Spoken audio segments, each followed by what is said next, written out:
Hello, good evening, and welcome to the stream. In this one, we'll be mostly playing Anarchy online. Yes, we will. Yay. Right. Social mediaing. You know the drill by now. Yes, you do. So I'm just going to quickly post a couple.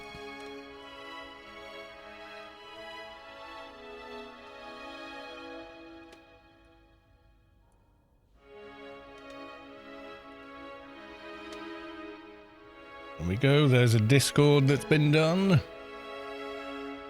going to nip over, it should have twitted. I think it's twitted anyway. Music stops when you mouse out of the game. Just because. Just to mess with you. Yes, it does. So we have a grace pending from last stream, which was won by Mihalik after a lot of shenanigans.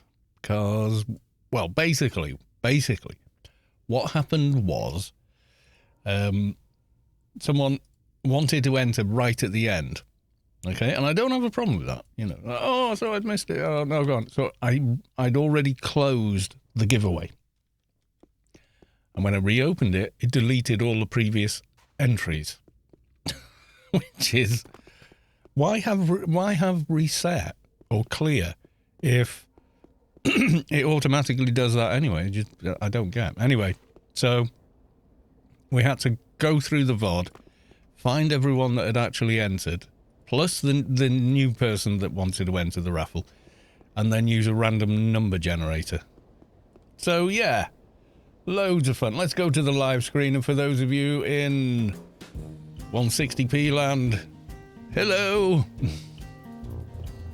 Trying out NVIDIA Experience again. It's disappearing every time I mouse out of a game though, which is a bit freaky. Why didn't they just leave it the way it was? Because it was like completely fine before. The way it used to work was like perfectly okay. But yeah, they just decided to. Faradotri! Good evening, Carl, and good evening all. Indeed, you're one of the first in the chat. Yes, you are. So welcome on in. Good to see you. Yeah, so we're just regular playing today. Not sure what we're going to do. How is the stream? Is it working? Have we got transcoding? We do. Okay, that's good. Audio seems to be okay from what I can see. So yeah, I think we're okay. Mathematica, welcome to the stream. Has anyone seen Gamel? I've spoken to them on Discord, but I don't know how they are setting up a buy order for that grace, so I can give them the grace that they won from the stream. It'll be quite useful.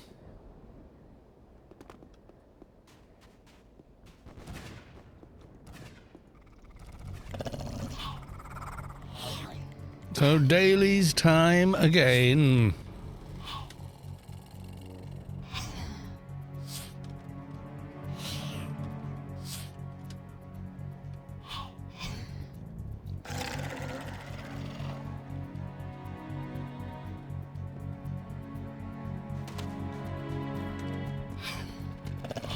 Savik, welcome to the stream. Always a pleasure to see you, darling. How is Savik? I don't know if you watched the VOD from after you went to bed, but oh my god, yeah, we buggered up the completely buggered up the giveaway. Well, I did. Someone wanted to enter at the last second. I was just explaining at the beginning of the stream. So I just clicked close, and I was about to draw, and someone went to enter, and it's someone, yeah, somebody that does, was it something ambiguous or something? So it's someone we see a lot. So I was like, oh, okay, and I pressed, and I typed open so they could enter as well. Only what Moobot did was delete all the previous entries. So I was like, oh god. So what we did instead was like went through the VOD, well B-Tide did, went through the VOD, found everybody that had entered, and then typed them all out one after the other. And I went, right, that's 12 people, random number generator, 1 to 12, and Mahalik won. So, excuse me. Skix, hey Kalos, hope everyone is well. Yeah, as far as I know, yeah, everyone's pretty good. I'm okay. Enjoy my rig of doom,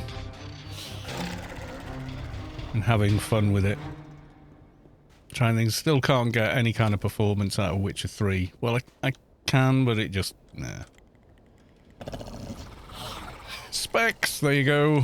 So it's the new 13th gen i13700K. DDR5 and the same graphics card I got in May. So this is the NVIDIA overlay you can see in the top left. So you can see there it's like CPU utilization 8%. It's tickling it. And we're streaming, so that's total utilization of the CPU. It's got 24 bloody cores. Well, technically it's got 16, hasn't it? But with hyper-threading, yeah, 24.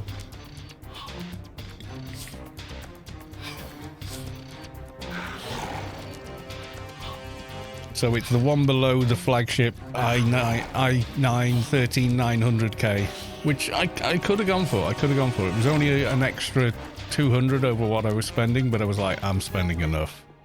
I don't need that. I'm not a benchmarker. You know, I kind of feel like some of these CPUs are like absolute balls to the wall. Londy's got one though. Londy's upgraded to one. And Doja, evening.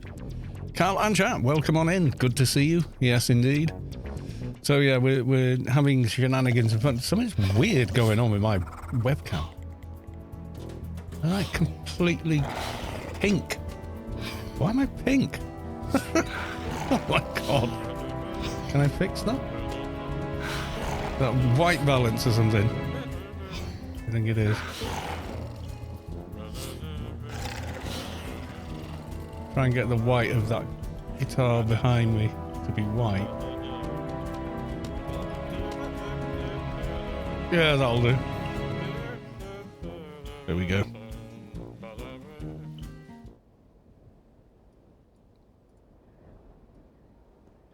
Yeah, it's weird. Whenever I click off screen, this little bit disappears. But you can see the frame rate is just redonkulous. This is new engine as well, so. I've been in, made sure everything's working, the old resizable bar, per core overclocking, you know, just been mooching around the BIOS today. Having a good look. I was going to do it last night after work, but it's shattered after work. I dealt with something like 160 calls on the shift. It was nuts.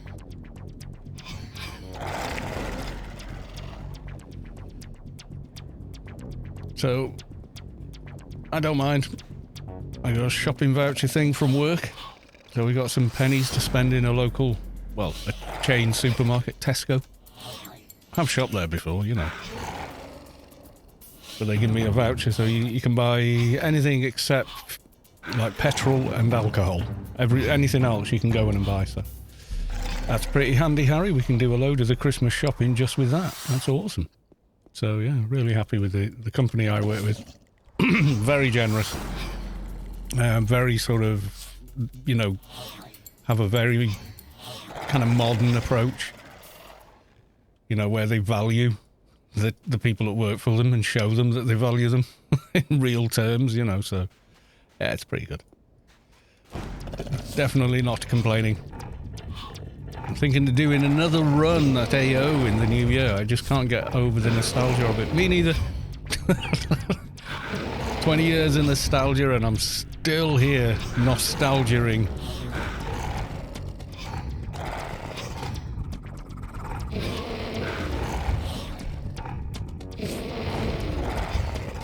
Yeah, it always sucks me back in.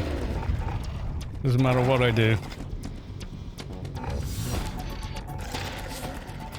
I always seem to find my way back here. You know, I play a few games and go, I'll just play Anarchy for a little bit, and I've rolled another character, and now it's 220 and. So except I'm a noob and I only play for 17 years. Yes. Oh, you're a noob. You barely started. get the feels once or twice a year. The only other game that does that to me, I would say, is Portal. Especially Portal 2. Like, once a year I go, oh, I'm gonna download and play Portal again. And there's just something about the game is just so cool. You know, I don't know if it's, you know, the unique game mechanics, but in Portal 2, it's kind of feeling your way along that storyline that's in there, and the characters in it, and it's just so good.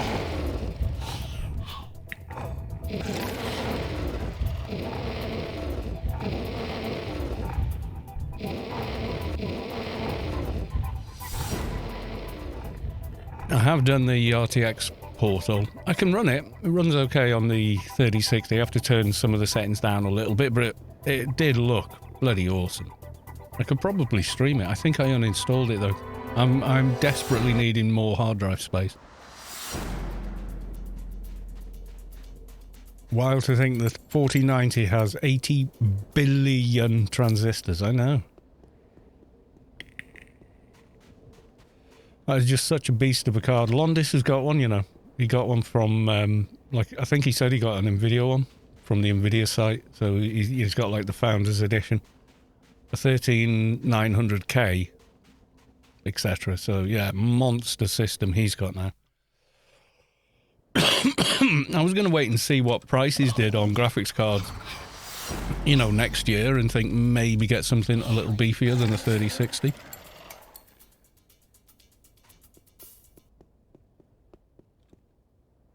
But we'll see. I mean, it run any rasterized game perfectly well. It's only like the new ray tracing and stuff. It needs something else. Yeah, Londis went nuts by that. I said, so how do you feel now with all that? He said, quite. He said, well, we haven't got any money.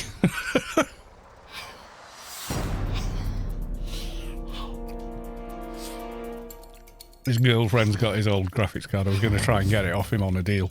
Go on, how much for it? How much for the 3070? We'll go up 1% at a time. We've got one increment. But AO is so CPU bound anyway.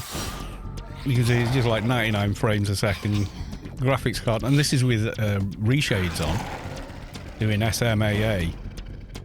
You know, and other things. And it's still like not even 60%. Oh, there you go. 60% utilization. Which is like not really doing much at all, and then the CPU's like total is down at 6%, and that's running a stream as well.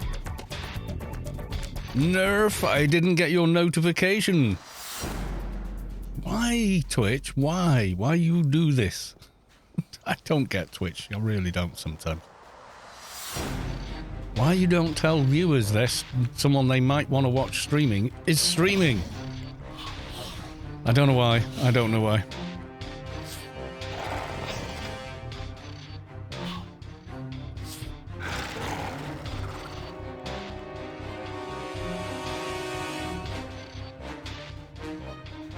Yeah, every time I click off the screen, this NVIDIA thing disappears. I'm not sure why. Maybe because it's not the graphics card focus when you click away from it. Could be, I don't know, is the honest answer.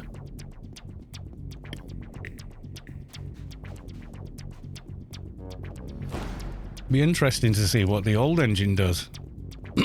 I mean, I haven't actually fired up the old engine on this rig yet. Should we do that now? Should we have a look at just how redonkulous it is?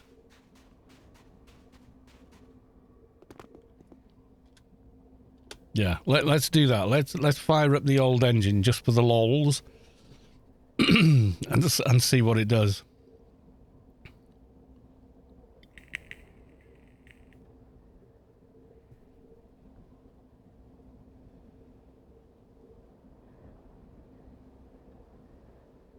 I'm pretty sure it'll go like stink, is the thing. But I might have to tweak. I may have to tweak the settings because it's. Or will I? No, because it knows the 3060. Right, hang on then. Right, starting up the vanilla client now. Let's just check. Settings, 3060, yada, yada, yada. Okay.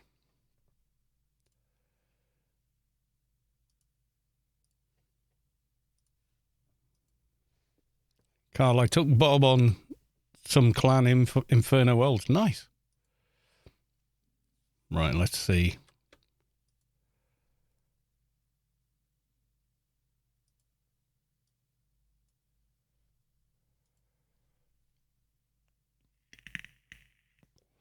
KP Alexander, welcome to the stream. Good to see you. I need a haircut. Let's state my hair. It's all over the place.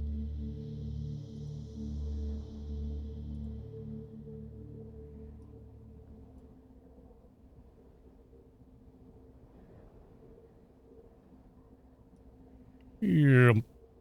Put that back down. Yep, 200 frames a second. That's bizarre. That's just nuts, isn't it?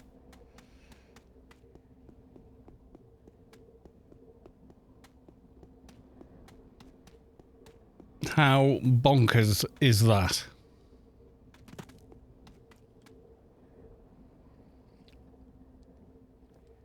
It is just nuts. I just don't think Inferno or well, pretty much anywhere looks as good as the new engine makes it look.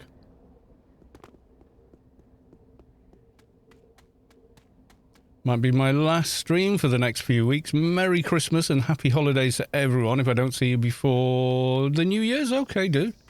Are you off doing family stuff, or is it work again, or?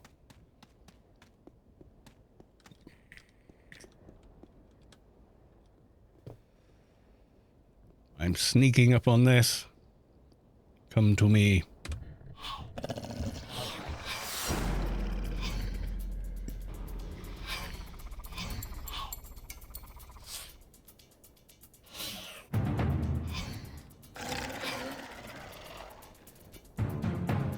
Going on vacation. Nice.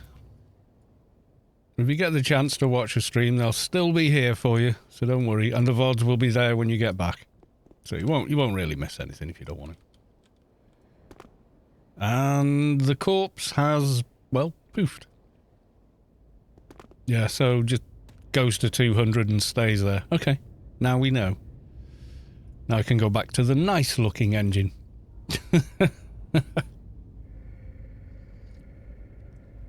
Florida's okay. Nothing wrong with Florida. I mean, the gators and whatnot, but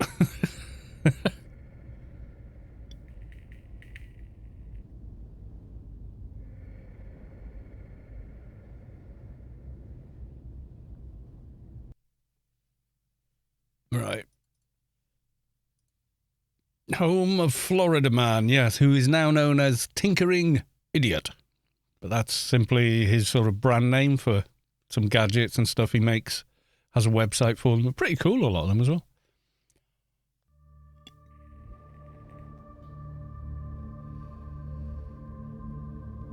Now, it's about 50 to 60, believe it or not.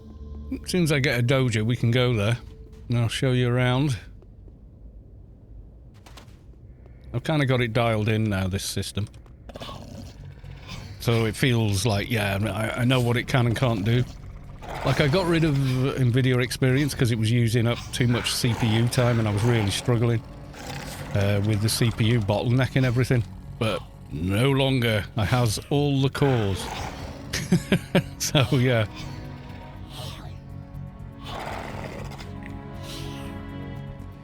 Might give Windows 11 a try in the new year. I don't know yet. I need to look at the software compatibility, make sure all my stuff will work with it. Which is basically what I did with Windows 10 before I upgraded from 7. I did like 7, you know. I kind of miss the way it worked. I mean, my Windows 10 is modified so that it's, you know... Oh, the infamous Florida Man runs naked across the street to chase penguins. Really? Is this a news story that's famous and I don't know about it? Or something? Do I need to Google this? Is it safe for work? Florida Man. Florida man arrested after hitting Christmas tree. Florida man bitten by alligator while washing hands in a pond. Florida man found guilty of murdering former roommate over PlayStation. Florida man with Santa-style beard throws Christmas tree at wife. Right, so just... okay. I think I get it. It's like... yep, when they go off in Florida, they don't muck about. They go full on. It's not a singular story. It's just like some people from there when they go crazy, when they flip, they really go. You know, they don't mess around. They're not doing this half measures. No, none of that. Nope. They go the whole hog. Fair dues. If you're gonna go big, like they say.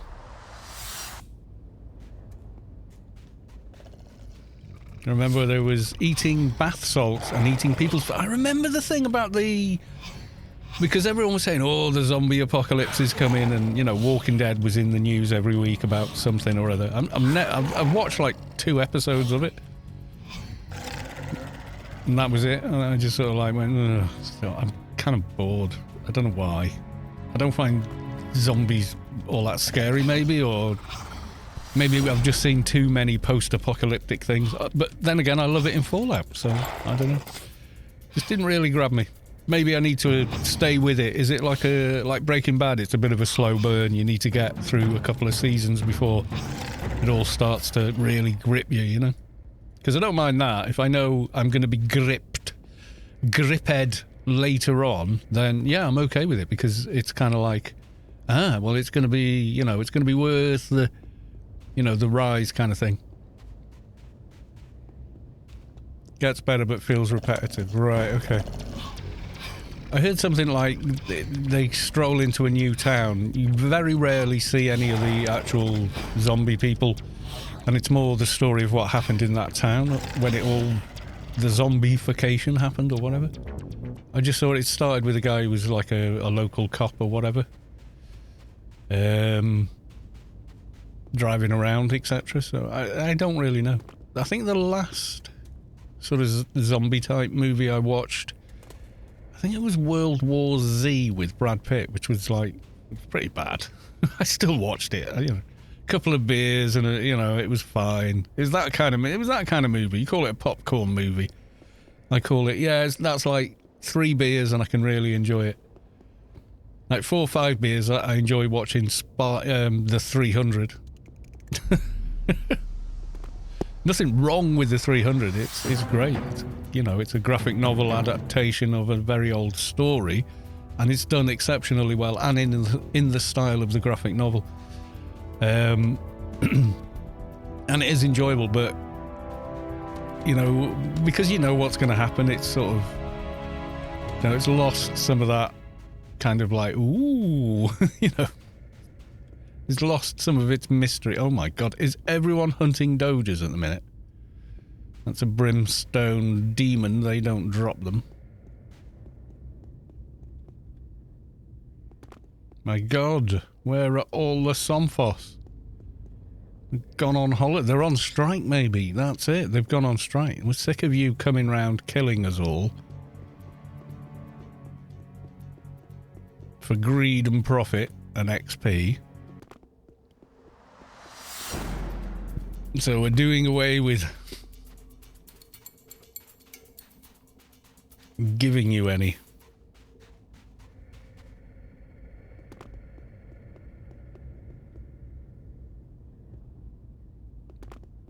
So everybody must be out hunting for them or something.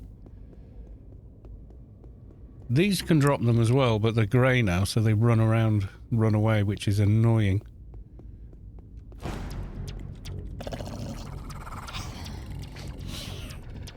Goes like this. They find a town, other survivors fight them for it, move on to another town, rinse and repeat. Oh, is it quite same-ish? Is it that kind of a...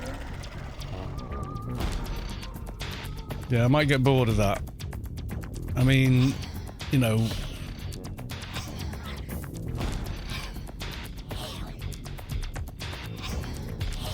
at least with Breaking Bad, the story kept evolving, you know. Tinkering Idiot, funnily enough, So we were just talking about Florida earlier on.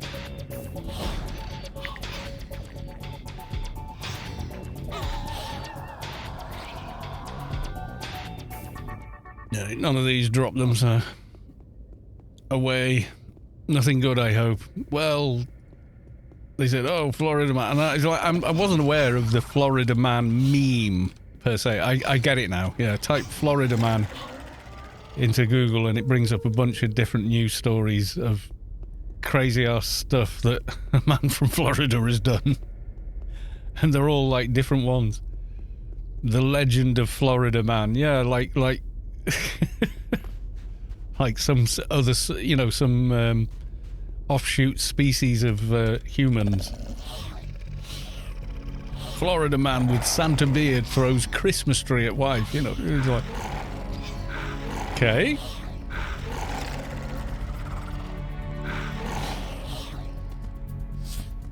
Florida man. And it's not any specific person, it's just person from Florida, which I like, that there's that many stories about, you know, these people from Florida kind of thing.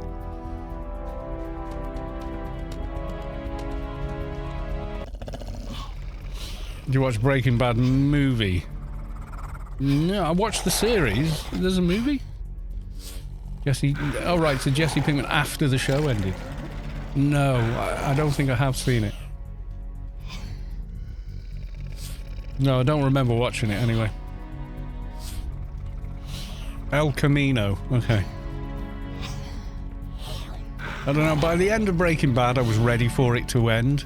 As good as it was. You know, by the end of it, I was like, yeah, I'm ready for this to be over now. Do you know what I mean? Does that make sense? It's like, I got to the end of it and I was like, yeah, it's done, you know? Right, let's go to... Is the Arbiter, have they appeared? Are they actually up? I don't think they are they?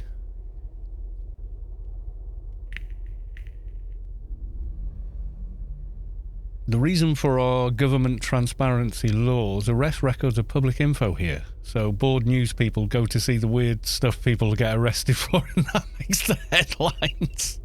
Awesome.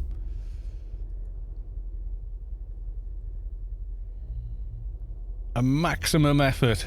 I agree, the movie isn't bad. Okay, I'll give it a shot. I've just never seen him in, well, anything else. But he's playing the same character. He's playing Jesse, who, by the end of Breaking Bad, is pretty screwed up, isn't he? You know, he's seen stuff, you know? And Kex, welcome on in. B-Tide, welcome to the stream. Good to see you. Thanks for the help with the slight cock-up with the giveaway. Need for Speed. Oh, I watched the first one and then I was done with it. The first movie was good, beginning, middle, and an end. Good movie, done. I don't need to see 27 of them, you know, just... No.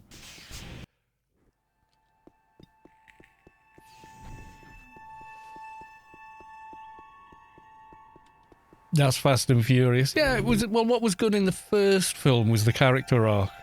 You know, he starts off, he's a cop, but he's kind of disillusioned with the role and what he does. And as a character, he doesn't actually change that much as a person through the movie. And we're introduced to Vin Diesel. Here we go. We're in ICC. Go look at the crate. It's about one of the worst spots. There you go. 50 odd frames a second. Yeah, Paul Walker, he died as well, which is very sad.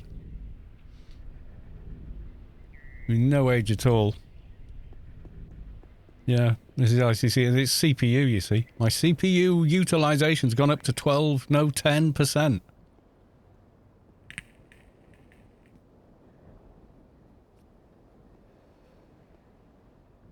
Took the kids to the Universal Orlando a few weeks ago, and the Fast and Furious ride broke while we were on it. The staff had to come and get us out. Felt appropriate. Yeah, so ICC, yeah, about 50-ish. So no longer do frame rates go to die anymore. You just need to spend a lot of money on a CPU, motherboard and RAM. I don't think he's up, is he? No, the Arbiter is completely absent this week. Damn. Well, that's a shame. Yeah, the crates have a ridiculous amount of draw calls, so they're like a good spot to just see how things are doing. So you walk up to the transport. Like, if you back away till they unrender.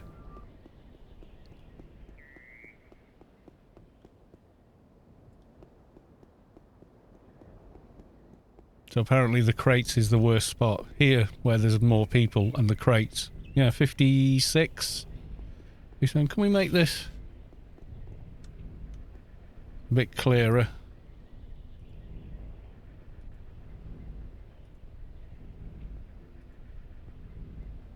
Just FPS?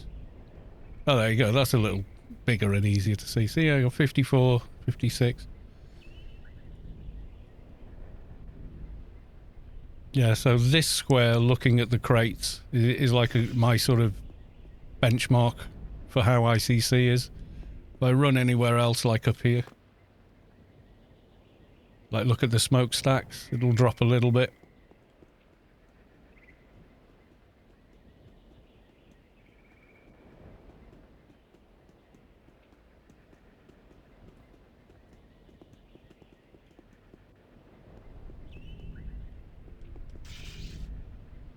Yeah, not bad. Considering what it's usually like. On the old engine, oh, I don't know.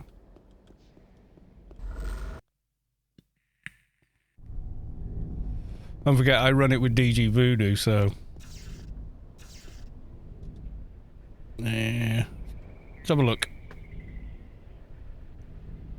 Yeah, where the smokestack is, I don't know what it is. Some big atmospheric processor or something. I don't know. Don't know what it is in lore, but it's a something.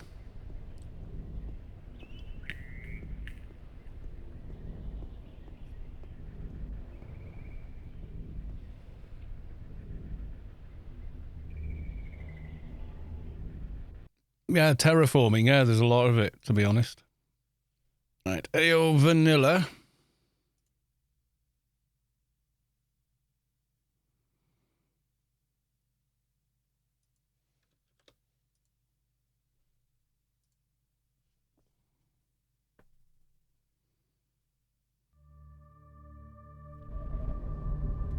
In ICC. Oh my god. 200. Jesus. Yeah, it's with DG Voodoo, so internally I think it's capping at 100.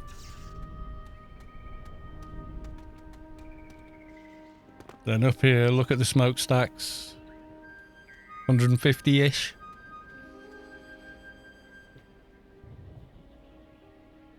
It's like mega frames a second. It's CPU. The graphics card is exactly the same. You know, there's no other major difference really that would affect it. So the memory speed is a lot faster. So I've gone from 1600 memory to 5200 memory. And then the CPU is 10 generations newer. So it's way, way quicker anyway. FPS, all of them. Control-Alt-F. That's really hard to read. Like 80, 90. 70, 80-ish, looking at the smokestacks.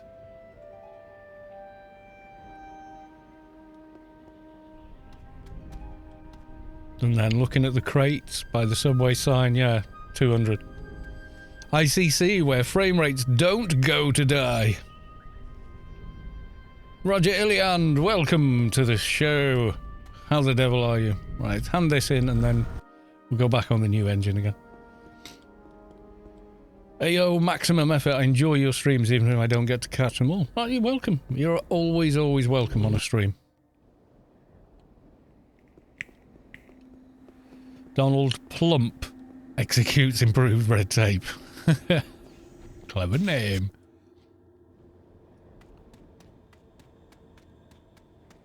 Yeah, so with this rig, it's like, yeah, 200.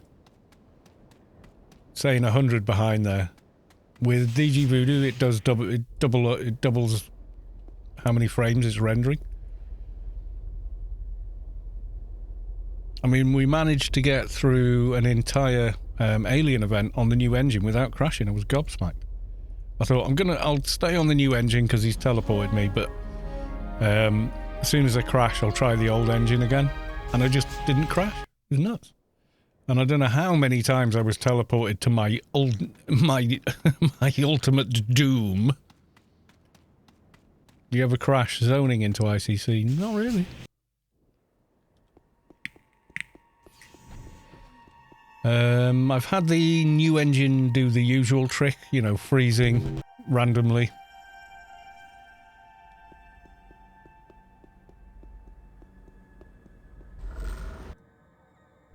And you crash whenever you go to ICC. Yeah, you can see there, like the zoning is very, very quick as well. I've got return to the agency. I must not have handed that mission in. Oh well. It doesn't freeze, it just closes. Yeah. Yeah, 190 frames, so like 80 internally.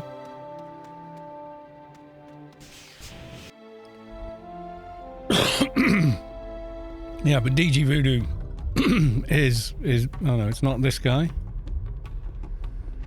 Is it you? Yeah, I can have my reward now. There you go.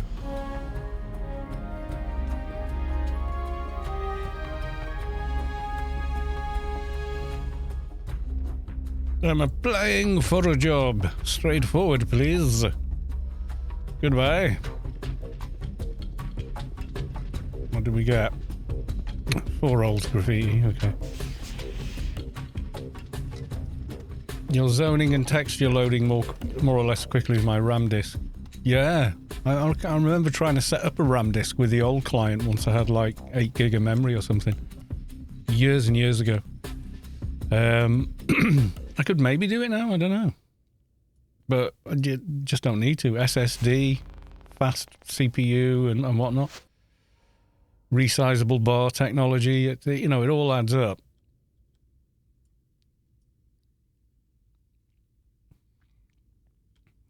Four holes, it said.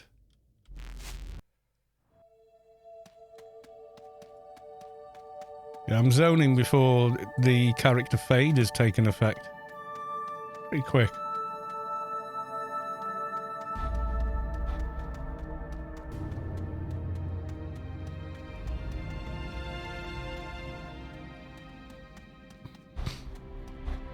I've got enough RAM to RAM disk the new engine. It helps a lot, but only on Linux. Oh, right, okay. You can run the new engine in Vulkan, you know. You only need a DLL. And that would probably help on Linux as well, because it's got better support for Vulkan, hasn't it? You sync out the prefs from the random... Well, the prefs don't... They live on the user folder, don't they? Oh, I see what you mean. Yeah, they'd be at a new user folder address, wouldn't they?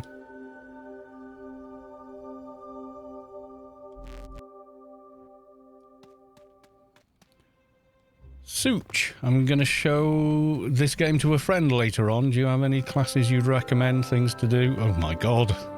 It's a long story. All of the classes. If you're starting out, go for something easy to get your head around, like MA and stuff like that.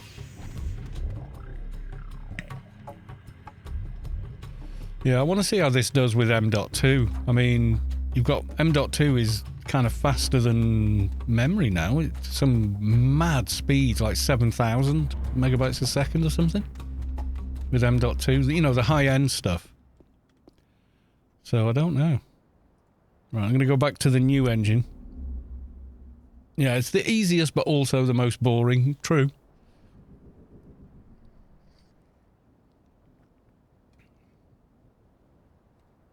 Yeah, I mean, what I would say is don't start with ones like... I mean, if you like pet classes, start with engineer or something.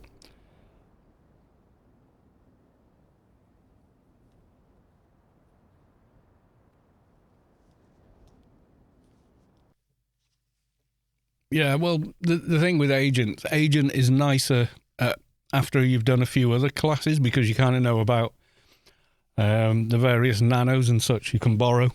So it makes figuring out how to get things done on that character a lot easier.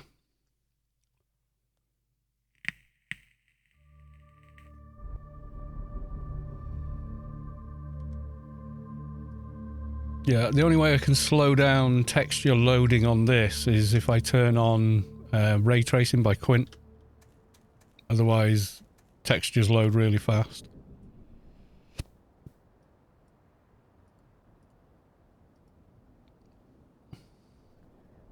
Yeah, they are self-reliant. They do have a heal pet and all that early on. They just get... Well, what tends to happen with all classes with AO, pretty much, is... Like 1 to 100 is like, woohoo, I'm overpowered. And you know, if you know what you're doing, you twink gear on and stuff like that. But then like 100 to 200, it gradually becomes less and less OP until, you know, green mobs can be problematic if there's too many of them and things like that, you know, so. Sending me to the pass. I'm gonna go to the pass. It's not actually all that far.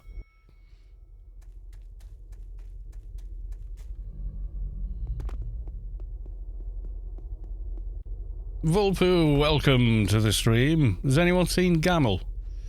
I think he said he was going to go. I did have a quick word with him on Discord. Because he watched the VOD and saw he'd won. We'll be on Friday after the pub. Oh, well, there you go. So he's going to be in the pub first. Saw him earlier today. Yeah, he said he was going down the pub, so. Beautiful Vulpu, indeed, the beautiful Vulpu.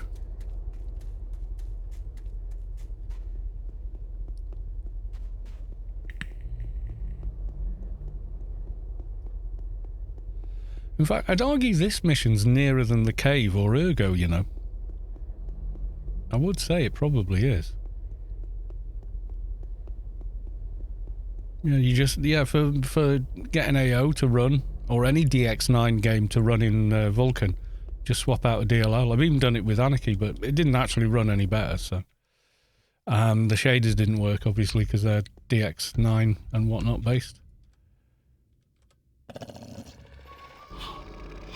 I did a trader on Rubi-Ka 2019. Yeah, we should go and have a look at that tune, because we hit like 103 or something ridiculous during the alien event.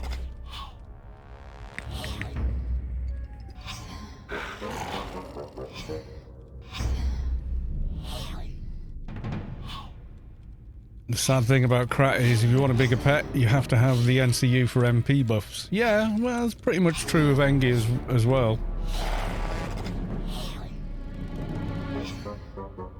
You want to? I mean, that's the gift of MPs to all other classes, is they can really buff nano skills well. Let's change the light. I'll have some Rubi-Ka light. There we go. That's a little better. Agent's most expensive class. Yeah, because you buy so many bits and pieces that are from other classes in order to play them well. So it does end up being really expensive. So you're spending roughly the same amount of credits on your own nanos, but then you're also spending credits on everybody else's that you can use. Just so you can FP, like False Profession, and then use theirs, so. Gamel, welcome to the stream. Good to see you.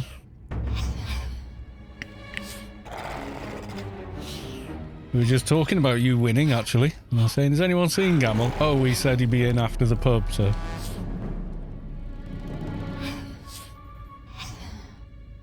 I had to get a humidity nano on my first Supply Master Eel raid because I didn't have one. Yeah, it sounds about right. You said you were going to stream AO in most part of 2023? Yeah, absolutely. I'm just going to relog. Are you in game, Gamel? Or you're not at home, are you in the pub?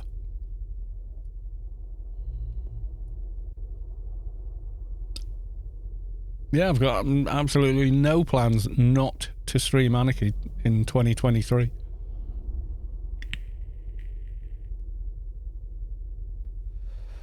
I can't think of a reason not to be honest. Gamel 0007. Yep. Are you in the pub, are you, Gamel, or?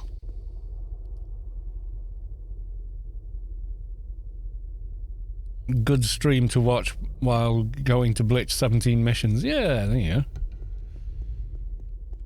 But if you are streaming, please don't re-stream me as your background music. That's not cool.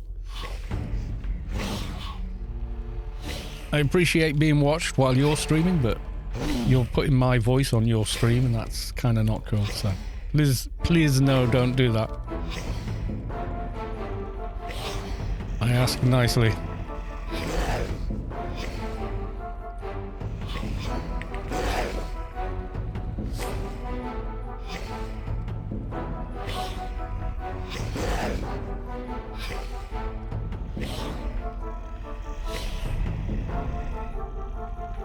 Right, Gamel, have you set up a buy order yet? And if so, how much for and on which character? Nice, well then we'll do 1 grace a week for the whole of 2023. Are you sure? Vulpu, that is a shit ton of graces. Sorry, excuse my French. Are you sure, Vulpu? I mean, 1 a month is plenty, to be honest. That is a lot of graces.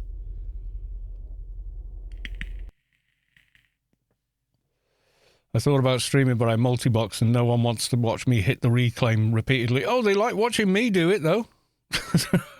Don't you bet on it.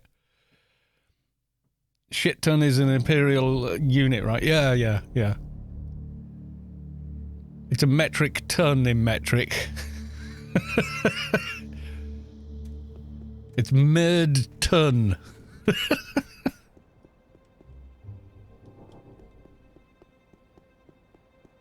French for turds is mad, isn't it?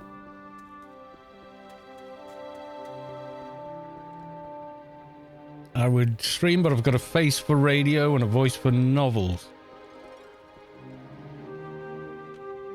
You'd be surprised. You get decent recording equipment, so decent microphone, good preamp, decent audio interface. You'd be surprised how good you can sound. The big thing is, though, treat the room you're in. You know, even if you have slapdash it a bit, make sure the room acoustically is you know, transparent. We'll settle the deal at some point for our beloved community. I'm jealous of Kalos's beard. I did chop it down quite a bit. It was sort of here, but it kept going. Getting stuck in coats and whatnot. Zipper grab. Not fun. I had nothing to do with it. I just stopped shaving. And it grew.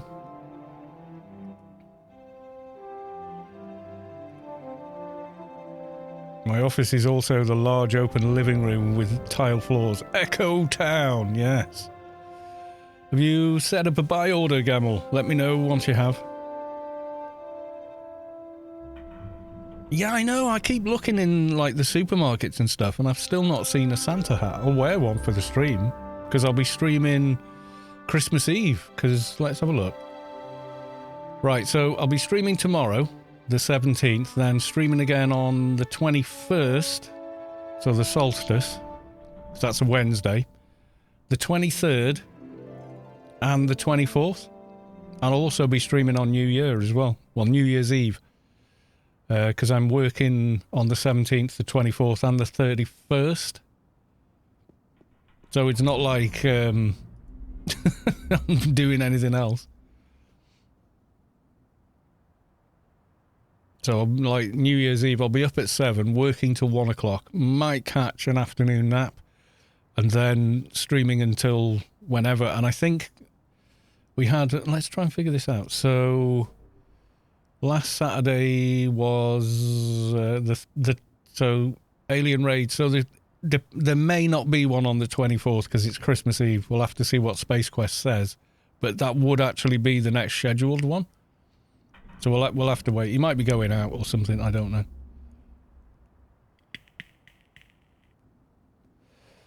Maximum, I have no life, so I play AO every chance I can while I'm on disability. Well, yeah, I mean, you know, it keeps you part of a community, keeps you talking with other people and friends, and, you know, and those things are important, really. So, yeah, why not?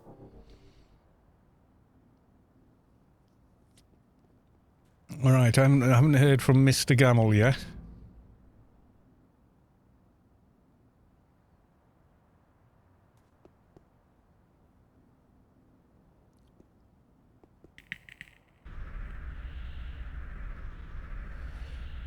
Yeah, this is my social life. Everyone where I am is on meth. You're better off playing AO than doing meth, I can tell you. I don't think anyone's going to argue against that. You know what I mean? Yeah, you stay away from that poison, you know, it's just, you see what it does to people. Don't go near it. Plus 1 AO, better than meth, yes.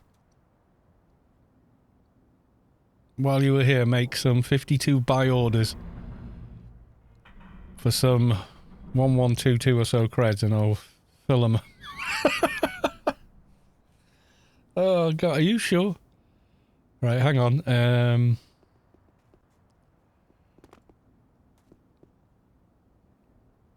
Right, create a buy order. Should we do it 28 days or do you want a bit longer? Are you sure about this, Vulpu? That is a lot of graces.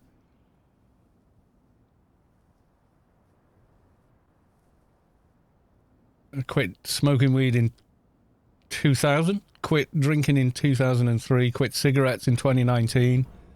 So I guess you could say I'm boring but healthy. It's better to be bloody healthy. 14 days, okay. 1122 for 52 units. Jesus. You sure? There you go. I've created the buy order. How do you make a buy order? I just did it on screen. So, okay. You go to statistics or search. Yeah, go to search. Go Grace and then set it to general. So you'll see Grace. Like that. Click on create buy order. And then you enter the amount you want to pay for the Grace. So in our case, think of a 4-digit number. Like that. Put 1 unit to buy.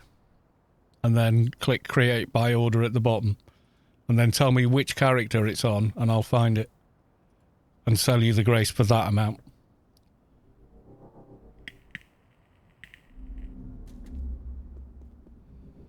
Last time I drank, I was in the military. I almost died. My roommate kept me rolled over on my... I'll put you in recovery position. Yeah, I drink, but I don't drink, you know, like...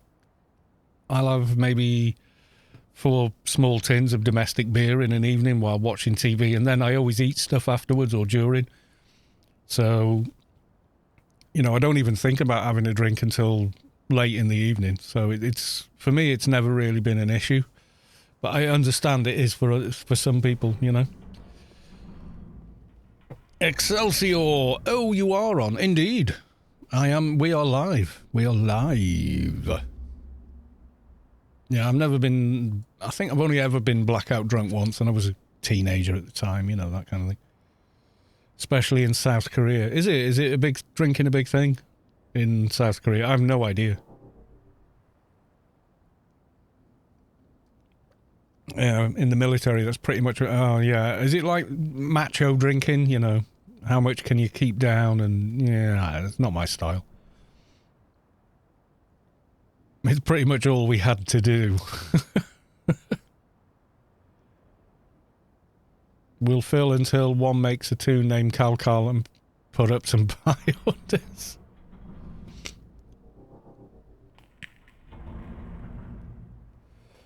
I heard that it is while checking out StarCraft stuff, okay. Right, have you created your buy order, Gamel?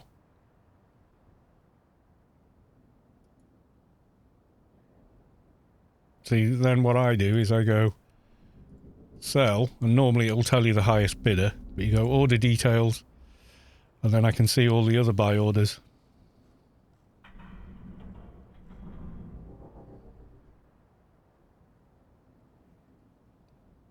So you tell me how much you've set it for and the name of the character you've done it on, and then I will sell it to that character.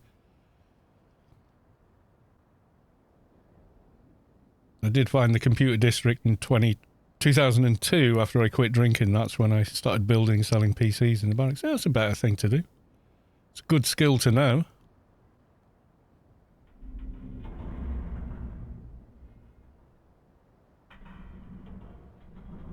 There's mine.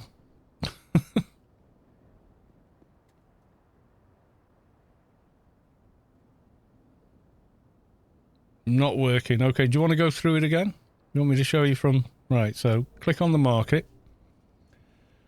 If you want, go to statistics. So you can see there, Grace. Click on it.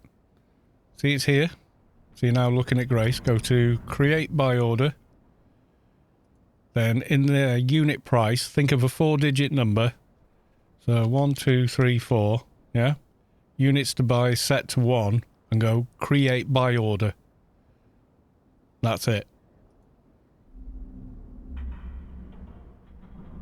Talk about addiction. Building PCs is one. I tried the easy way and bought a Dell. Ended up swapping out the motherboard power supply. Yeah.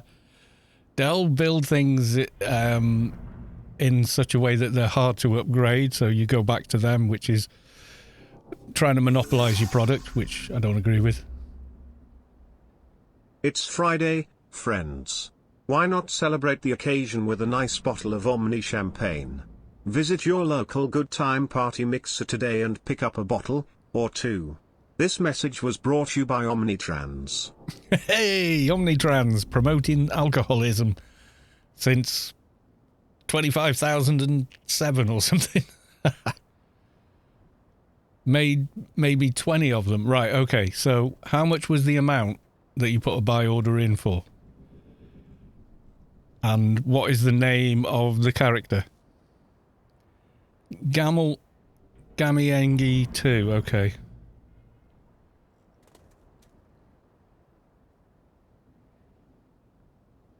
And how much for?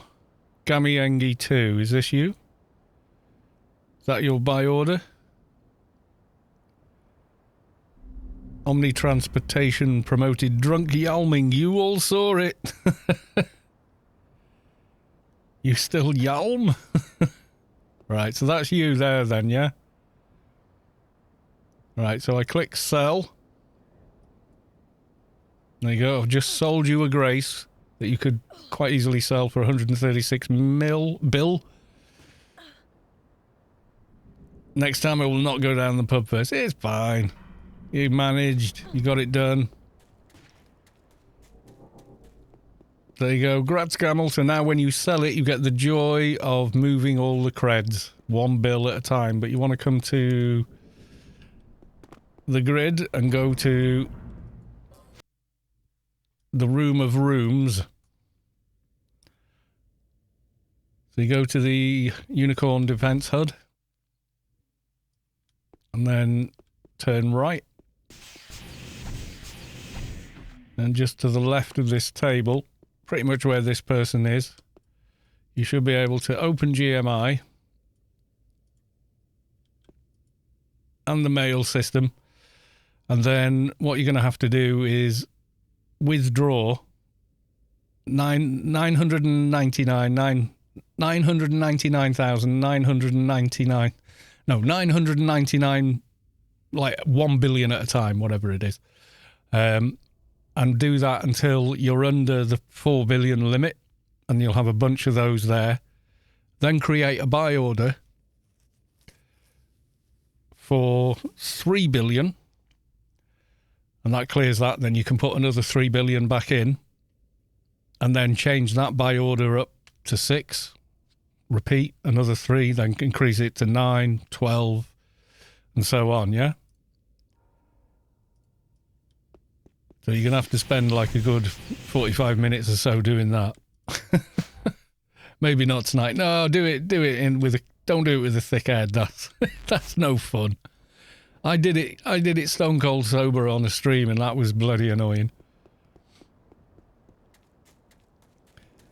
Yeah, the other option, of course, yeah, keep a cash alt. So that would make the alt you've just done that with your mule. So whenever you need money on another character, you withdraw 1 billion at a time, so they've got enough to go and buy something on GMI. Need to be Abbott's free. Yes, no IPA, no bitter for you. I'll just pay for a month of AO with it. You could do that, yeah, you could choose to do that. Need to fix my other PC so I can go back to the new engine. It works pretty well. It helps to have, well, I mean, this is like a brand new rig, you know, apart from the graphics card, which is, I got in May. Zoop AO, welcome to the stream. Hello there, wise white wolf of Rubi-Ka. How the devil are you? I'm okay, dude. Good to see you. How are you? We're okay here. We're doing all right. We were doing a mission, and then we went and give Gavel his grace that he won.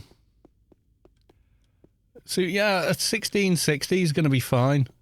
You're going to see a bigger improvement with a more powerful CPU than anything else. Because that's certainly what I've seen with this. Like 50, 60 frames a second in ICC. And I was getting 20 with the same GPU, so the same RTX 3060. But this AO is so CPU bound, it really upgrading the CPU to something quite potent is a good idea. Now deleting the tune named Cal Cal will be an expensive mistake. It's very unlikely.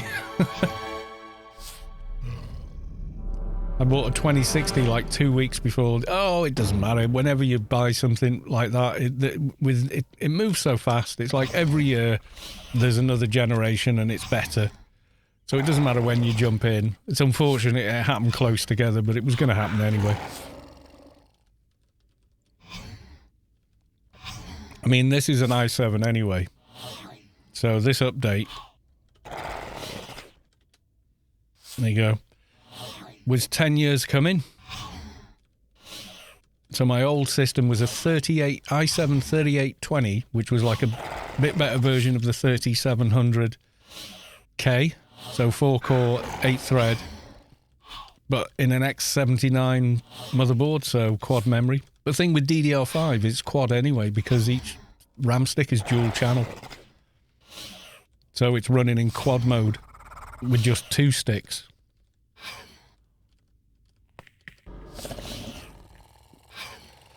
But I bought a new power supply for this motherboard and stuff. 16-phase motherboard. It's an ROG Strict Z690-F gaming Wi-Fi. It's a pretty beefy board, but I'm not even overclocking. So with all the extra, like heat sinks and everything that's on the motherboard, it'll just run. The plan is it'll run forever because it's not being pushed at all. Time, Blitz, 17 missions in 15 minutes. Nice, good going.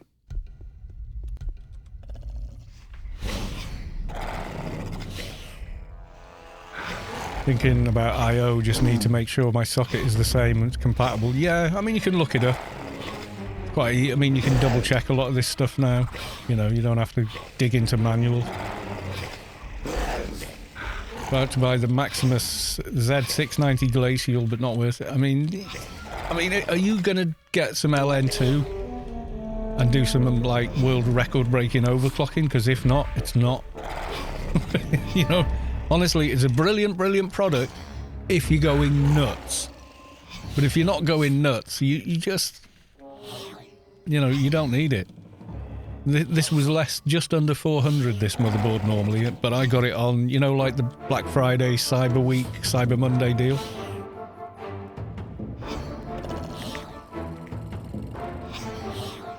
Yeah, this is... I mean, Asus make decent gear.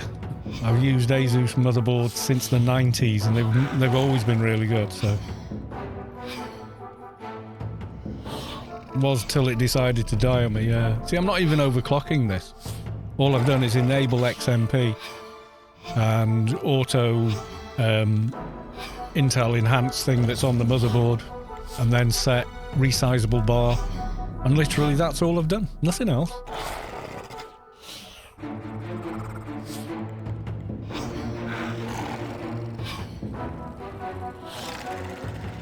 So it's just not pulling the kind of wattage that's going to burn it out, you know?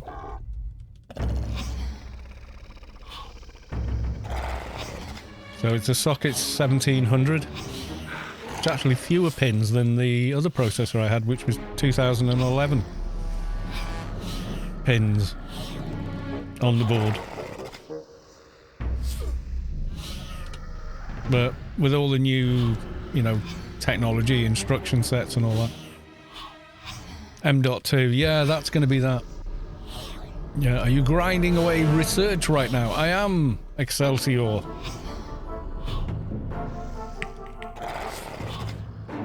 Do a little bit, then we'll hop over to 2019, have a poke about on that keeper. Not sure what I'm going to do with them now. They've leveled more than I was planning on leveling them anyway, so...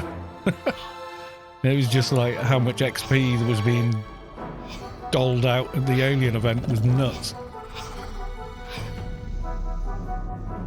I think they went from 63 to 103 or something nuts like that, you know?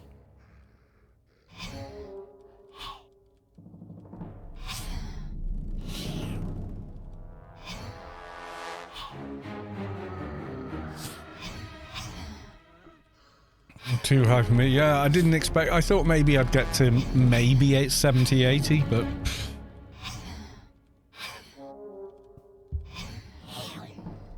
Need Mine went from 25 to 67, missed Temple of the Three Winds completely.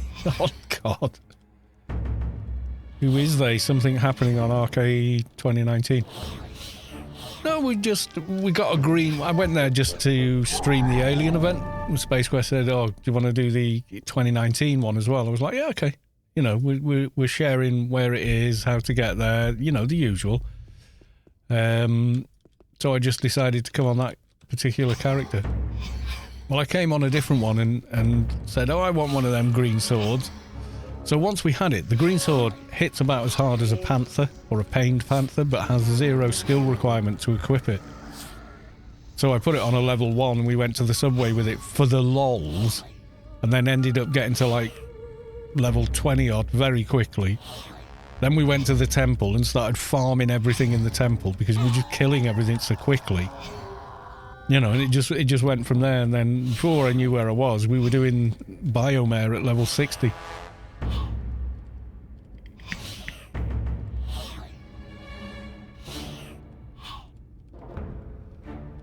But I don't have all the resources on that server that I have on this one, you know.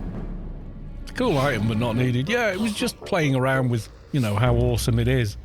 I mean, if you could have it on the RK5 server, on the main server, the amount of level 1 twinks that'd be running around with it would just be ridiculous, you know.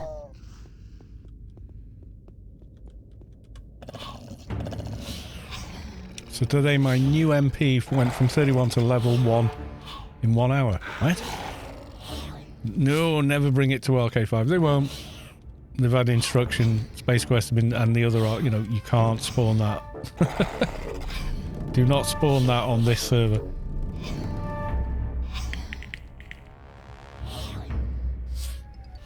I wonder who that was. Is that you, Kex? Selling 17 nanos on Darknet. Someone that just blitzed 17 missions in 15 minutes, maybe? Maybe that guy?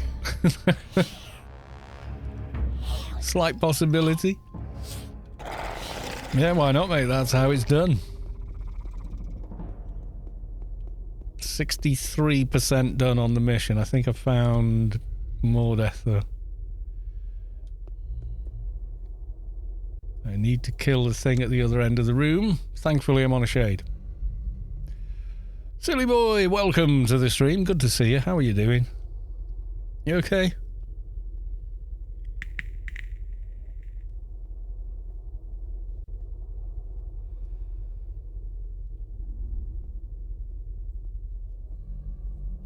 Look how graceful we are when we sneak. Yeah, tippy toes.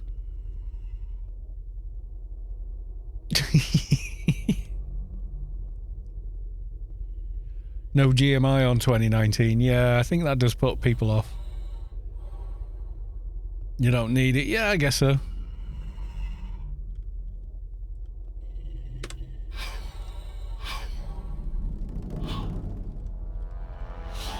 I think some people would like it, but maybe Santa's streaming AO.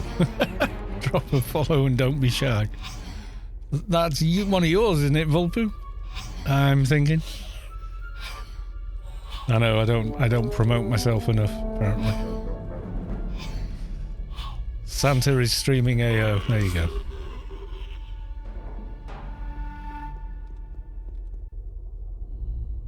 You'll start sneaking. Yes, I do, because I don't want this NPC yet.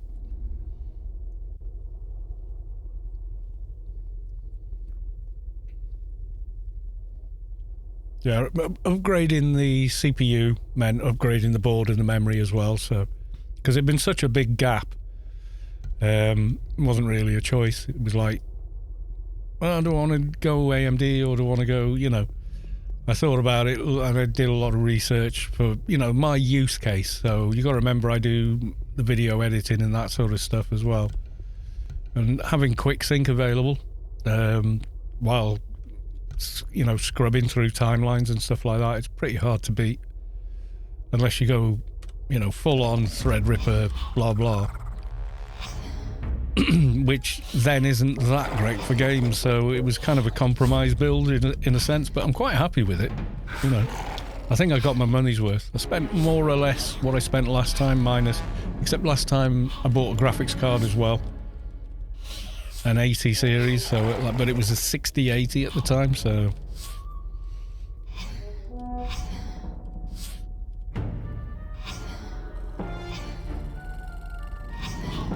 It'll be... The Grace is stays on GMI.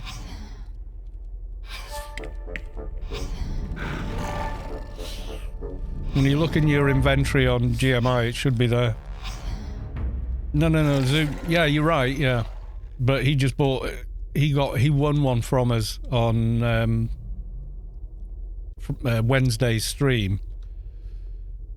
And it's an in-game Grace, so he's bought it on GMI for like a couple of K. 1, 2, 3, 4 credits, you know, just so the transactional process. It can take 9 minutes to come through on GMI sometimes. You don't get an email, it doesn't come to the in-game mail or anything like that. When you buy one, you know, from Funcom directly, they email you a code and you input the code, you redeem the code on GMI, and it spawns it on GMI, and then you can choose to use it or sell it. So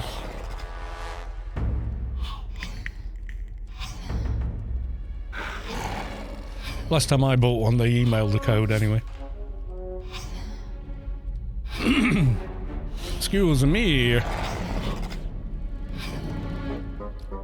As I was chatting, it popped. Yeah, so if you click on, I would wait until tomorrow to sell it. You'll probably see higher buy orders tomorrow.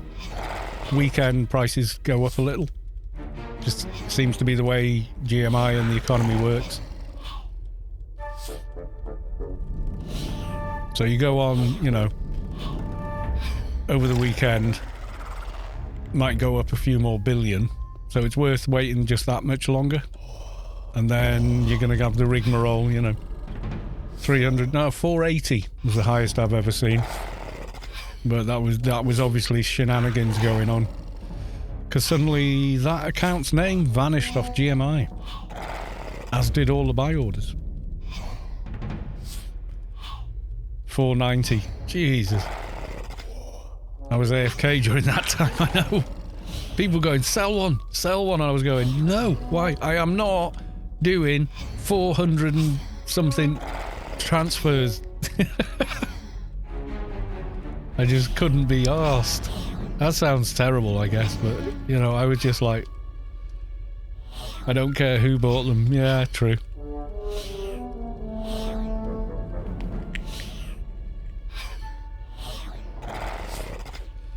My goal is Funcom sells many of them so the servers stay online. Indeed. Well, AO is on another games server. It's on the older Conan game server at the moment, I think. So they're not even really having to cost them anything to run the game. And it doesn't need to be profitable for them to keep it, because it's worth a lot to be able to say our 20-year-old game is still active with you know, a small but active player base. You know, that's why I buy one or three a week. My God, I don't have that kind of real life money to spend, unfortunately. Well, especially not after this upgrade. I had to save up for it, you know.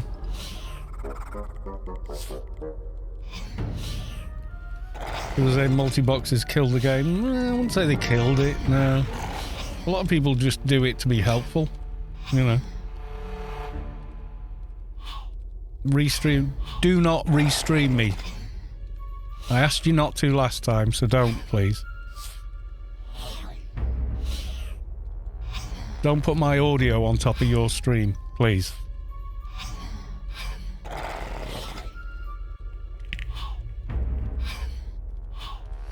Okay, dude. Yeah, the argument on either side saying, well, multi-box keeps the game alive. Well, I'm not sure it does. But I don't think it's killing it either. It's a difficult one because, you know, you get the argument that, oh, well, it stops people getting together and doing stuff. Well, I think a lot of it started happening because people didn't get together to do stuff because the population was smaller. You know, so it's the catch-22 then, isn't it? Doing it in PvP is, yeah, basically just stupid.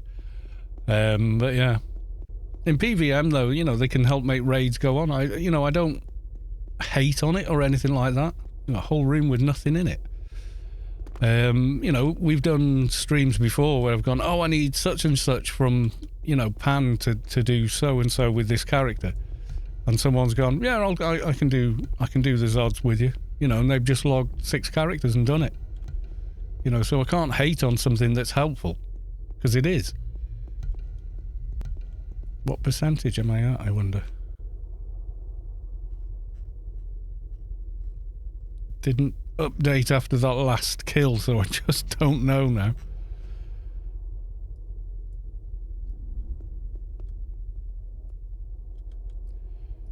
Angel outside. Facts, Carlos. Yeah, this is it. Does it? No, I don't. I think PVM, no. PvP, yeah, you're being an idiot.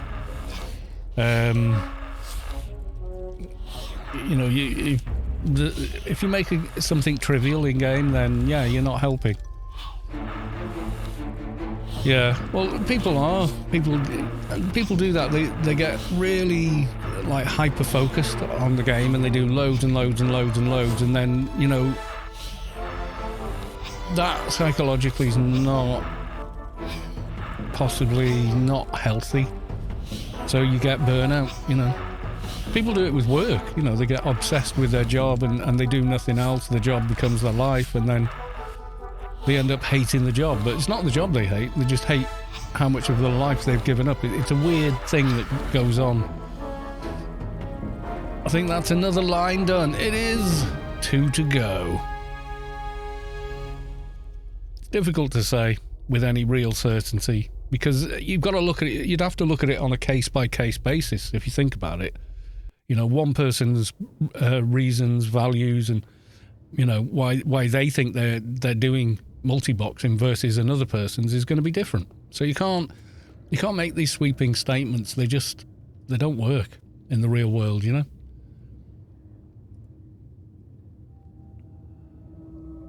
Yeah, I've seen people get bored of it and go, well, I'm not doing it anymore. I'm just going to play one kind of account kind of deal. And then pretty much someone else is doing it as well. You know, there's a lot of it. You see boxes a lot these days. I didn't like it at first because people were, you know, not doing raids because it was easier to just go, you know, go hire someone with a box kind of thing. And it kind of, I was quite guild focused at the time, so I was quite anti that happening, because that didn't focus towards guilds coming together and working together. But then you've got to look at the realities of life over the time period, and over 20 years, you know, some 20-year-old at college playing AO in 2001 is not the same person today in 2020, almost 2023. You know, they're 40 years old now, they've got a job, they've probably got a mortgage, or they're paying rent, and they've got a wife, they've got kids, and, you know, they're a different person now, you know?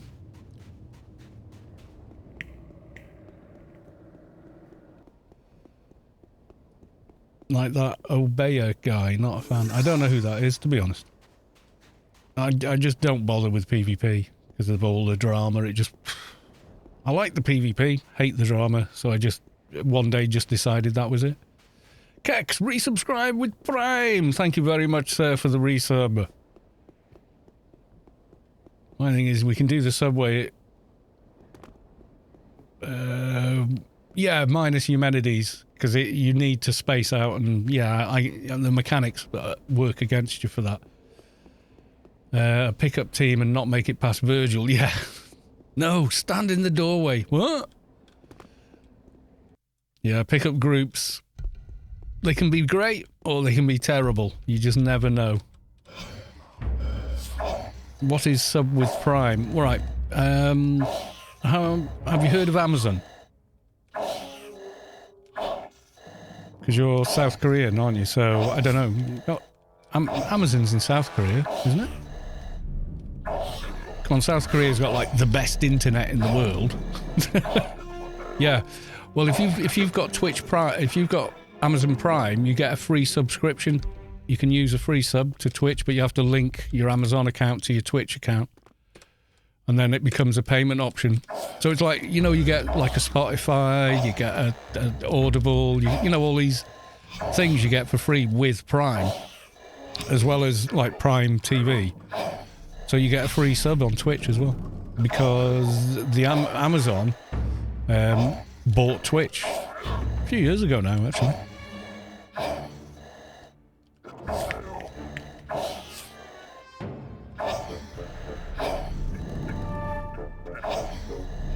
So you get to subscribe to only one, like, depending on your Prime account, I guess. You only get to sub to one channel, but you get to do it for free with Prime, but the streamer still gets their share of the sub money. So if you've got a favourite streamer, you can support them with something you've already paid for. So, you know, it's win-win in that respect. Thank you, my dude. Much appreciated. Thank you for your Prime sub. But yeah, you've already paid for that when you pay Prime every month, you know, so... Hey.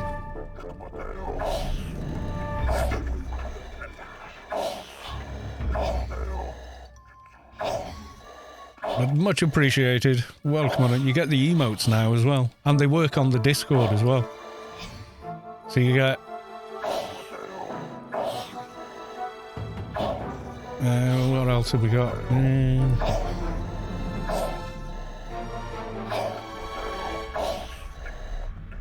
Some of them.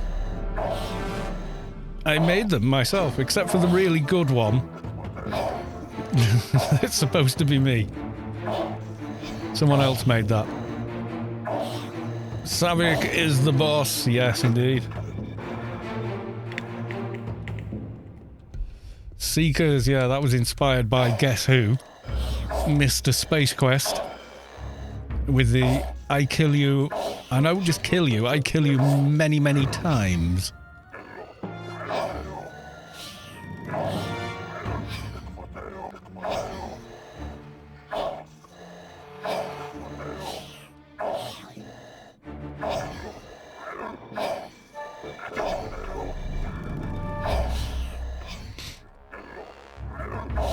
I've been watching you from behind the bushes for many years now. Yeah, I think... When did I start doing regular AO content on YouTube? God, that was like 2015? Maybe earlier than that, even. Zoop subscribed with Prime. They've subscribed with 7 months. Thank you very much for the 7 months. Much appreciated. I need to do some, like, upgraded badges for how long you've subbed for, but I'm just crap at that kind of thing, so I hasn't got round to it. Because I'm not like a pro streamer, you know. Oh, I nearly got a hype train, apparently. I like that I have set an example. Yes, thank you very much, sir. We need to make a joke. SPACEQUEST expense. Carl team with 5 Engi, which will warp him at cooldown. Not as quick as he can teleport me.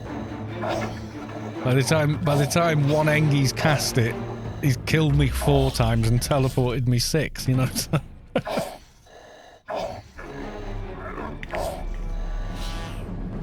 There is a hype train. Level 1 hype train. 94%. I'm not sure quite what. I don't think... But I think you get a free emote and that's kind of it. But it's cool.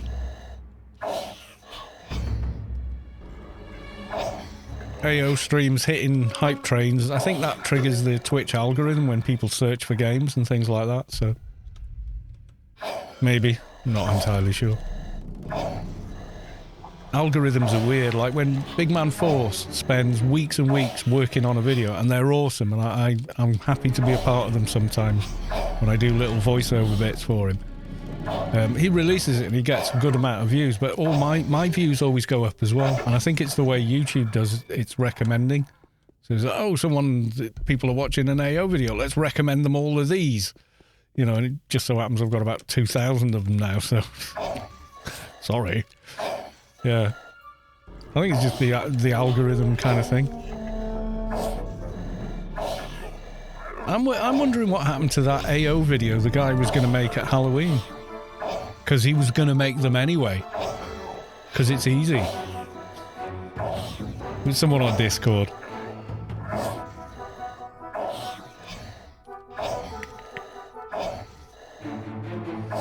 I think they've subsequently changed their name on Discord as well.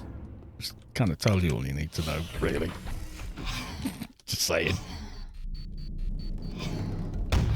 I'm just watching the video machine. Yes.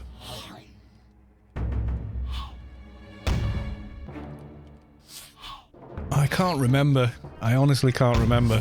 But they were all like... They were talking about some sort of protest to get things to happen on the server, and we're saying, look, it probably won't work. You know, you're not the first person to think of it and talk about it and try it. You know, and they didn't like that. So they went, well, I said, I just do what I can. I make AO videos and people do come back to the game. You know, I wish I had $1 for every time someone had sent me a tell saying, oh, I came back to AO after watching your video, because there are a lot of people that say it. They say it on stream. They send me tells in game, you know, and all sorts over the years. It's quite a few people. I said, you know, if we did have a pretty nice, you know, PC or something by now. And they went, you'd get a lot more views if your videos were any good. And he's trying to shine me on. Yeah, he's trying to bait me. So I went, yes, that's true. You know, I should make better videos. Yeah, I'm going to make videos. I was like, okay, go to it. Because it's easy, right? And they were like, no, I was going to make them anyway. It's got nothing to do with you. You're not making me make them. I was going to make them anyway. I'm sure you're right. Off you go then. No, I was planning on releasing them around Halloween. I'm like, okay. Nothing.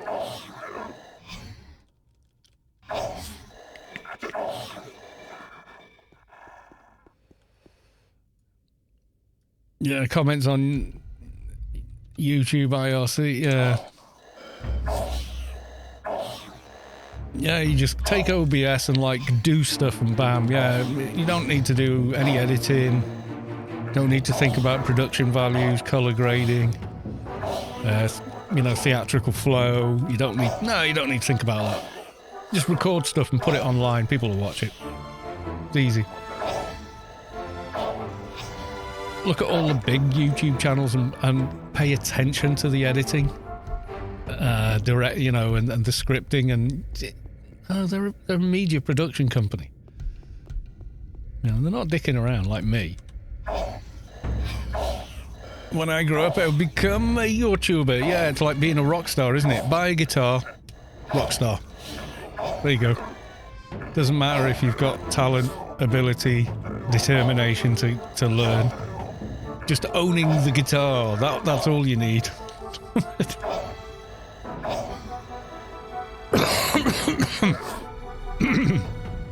It's the same mentality. Yes, I own all those. Why? Because I worked in music, so that's why.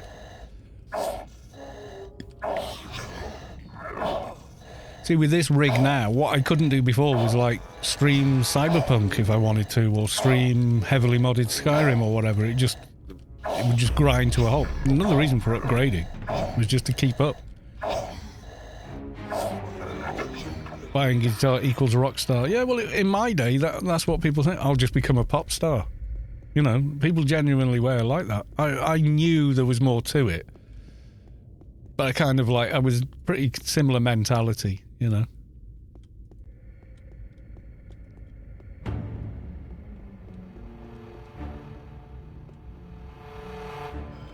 I made a tutorial video for work, was dicking around with tutorials are the hardest ones to make, I think.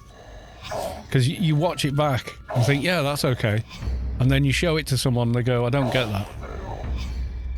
And you realise that you understand what you're doing and you've got to make it so someone who doesn't understand it will get it.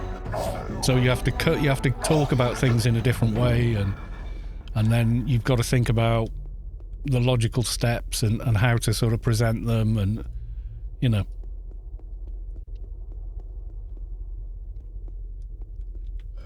Yeah, after seeing that, someone read a script coherently. Yeah, exactly, yeah. So you have to sit down and think about these things, you know. Just dive... I mean, you can do just diving in, sure, but, you know, it's not going to be as effective as a tutorial in that respect, you know. Like that. I'll show you now. So that video I did of the new playfield, the Ark playfield, sorry. Let's go for... Yeah, okay. I think it was that one. God, this loads so quickly now. Right, you can't see that screen, so I need to...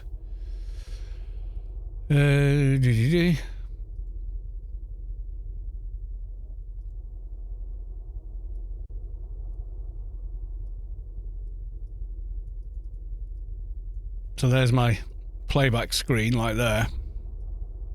So you can see all these different files down here. This is video footage here. It's not going to play because I've deleted the cache files. But it's now conforming, so it's doing it anyway.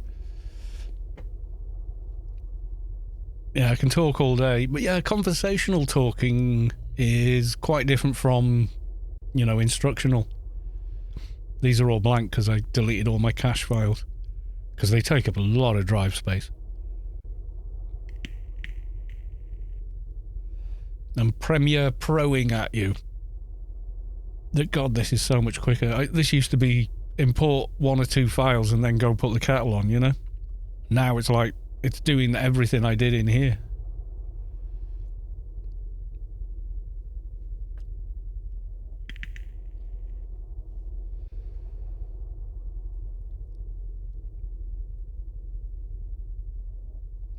Jesus, new CPU's good. It's not even breaking a sweat, I don't think.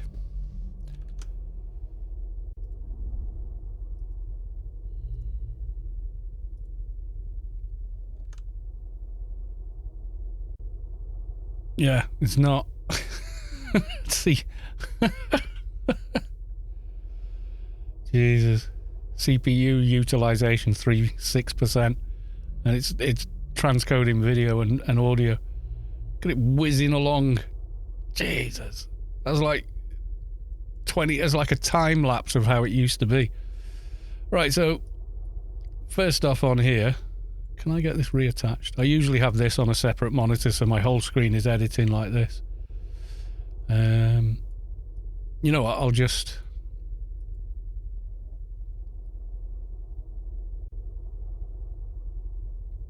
Do I want to... Assembly? Yeah, there you go. So there's all the files involved.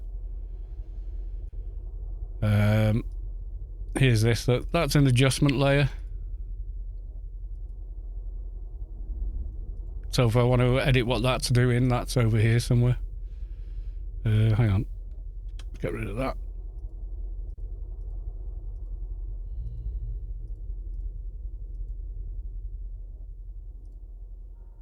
Yeah, so I've got an adjustment layer with several effects on it that change the whole video differently as it moves along. I've got bits of myself recorded and all that. Then this is a transparent AVI file, so if we take the playhead back to the beginning, you won't get audio because of the way Adobe works, but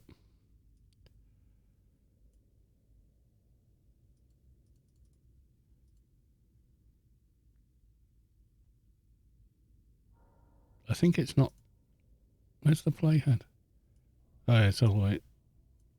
Yeah, before, if you did this, the screen would just freeze. This is called scrubbing. But now I can just do it without any aggravation and then play back.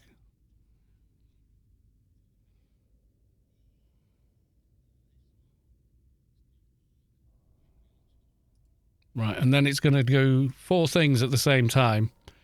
So I'm going to have an exponential fade where the game audio just disappears. Then it's going to be replaced by the intro music I have on videos, like this.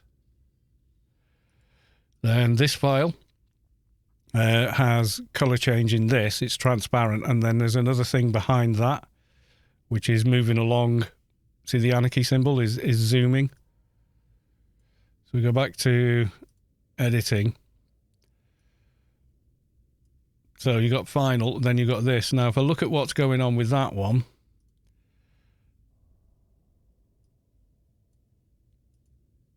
oh, they're linked together. Yeah. So you can see here, they've got their own animation bar they're following.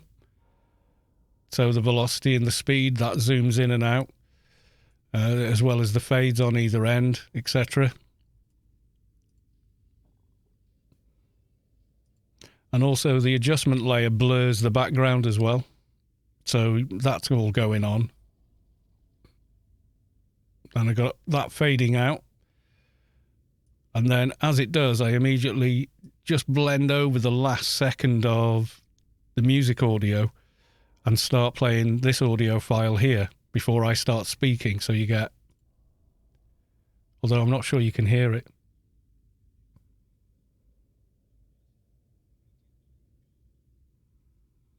Yeah, it doesn't broadcast the audio for whatever reason. But yeah, so there you go. That's why it's dead easy, right?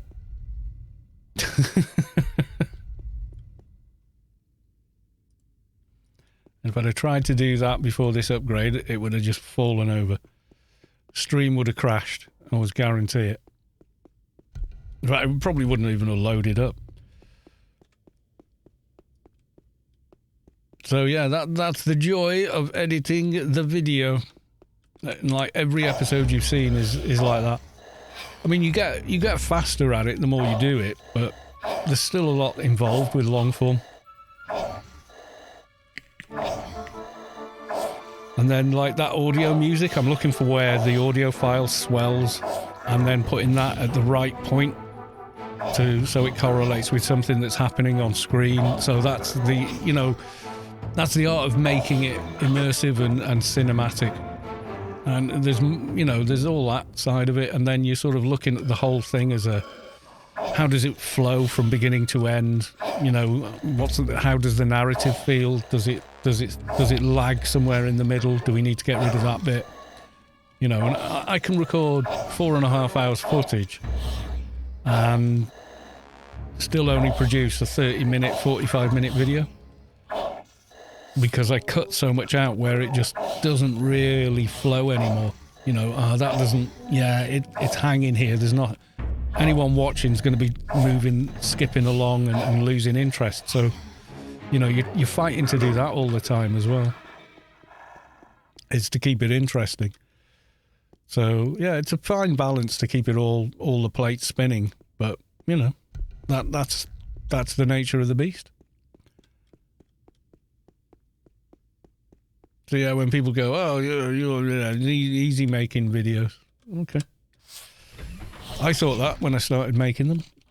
But when I started making them, I was making live action, so I was filming myself playing guitar and stuff, so I just sort of went, well, just let the music dictate what's happening visually, you know.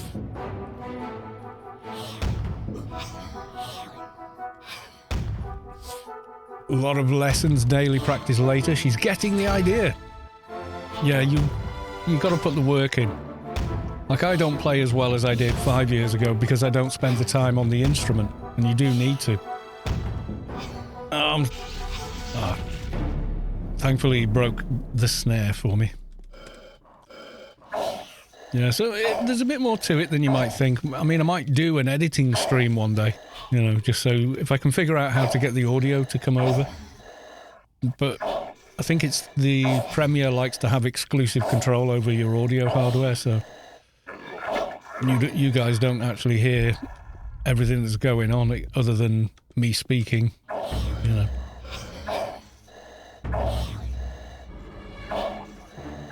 Sometimes thought about buying, well, you can get an electric guitar so cheaply now compared to, you know, when I started playing 40 years ago or whatever, that is actually quite a good instrument, whereas for the same money, what you could buy 40 years ago was a complete piece of, well, it was a guitar-shaped object that barely qualified as an instrument, so, you know, it was hard to learn on it, because it was barely an instrument at all.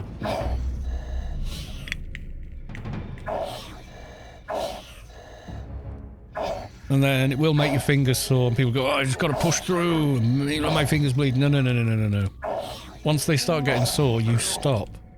The calluses will come on their own. You just, you know, take it slow. In fact, you'll develop better calluses that way than you will trying to push through.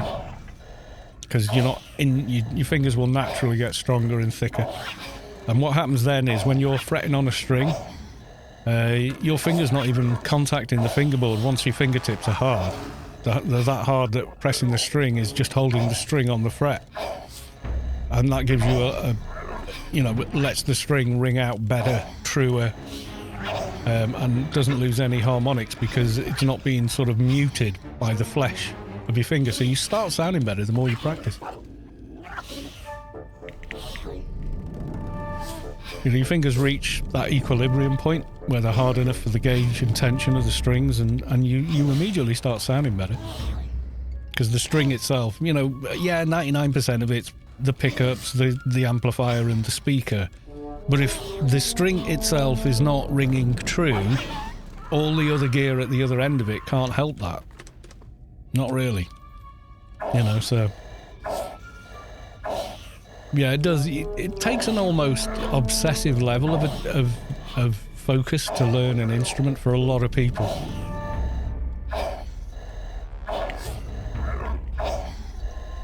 Playing any music, you want to sound true. You know? It doesn't really matter what genre it is.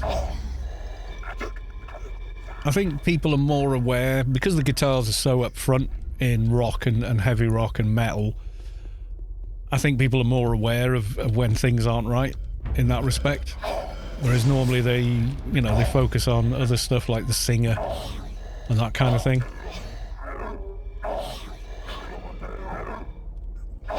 Most everyone in my family had musical talent except for me. Well, you might have it. It just might be buried a bit deeper, that's all. Some people find it easy to learn an instrument and some people find it difficult. It doesn't mean they don't have talent. It's 99% hard work. You know, people go, oh, you're really good at art. Well, you're not born being able to draw well, are you? You have to learn and practice.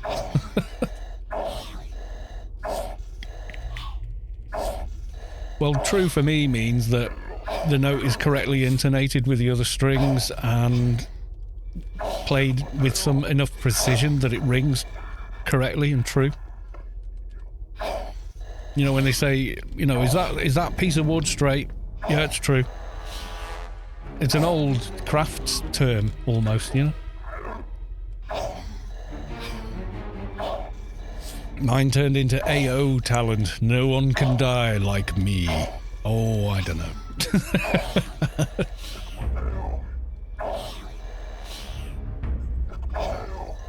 Yeah, if your fingers are soft, they don't suck tone out of a string, but it doesn't resonate for as long. It's just physics, basically. That's all. So once you reach the level where your fingers have toughened up quite a bit, your notes sound much cleaner and they ring out for longer, etc. Plus, you're not killing off harmonics by having a sort of sandbag mute effect on the string. So it is an actual thing, and I've taught hundreds of people how to play. So some people learn quicker than others. Some people you show them a thing, and like a week later they've mastered it, you know. But then their parents going, "Well, he's been playing nothing else for, you know, he's been doing the same thing for 12 hours a day." So yeah, of course they mastered it. But it isn't about that. What it's about more than anything else, I would say, is it's not spending 6 hours a day practicing. It's practicing every day that does it. That's what gets you there. It's repetition, but it's keeping at it. You know, if you sort of do 2 hours at the weekend, you won't progress as fast as somebody that does, you know, 30 minutes a day for 3 days. They will get better than, you know, the same person would get better, let's say, rather than a specific person. It's the same with nearly all learning, though. Where the hell is Mordeth? We have lost the Mordeth. No. You know, little and often gets you there better. It's to do with the way the human mind works when it comes to learning things as well. There's some of that in there. It's not just music either. I mean, learning anything. So in this video, someone a bit stripping away all the parts of an electric guitar, see what's important. It's basically strings and pickup, I think.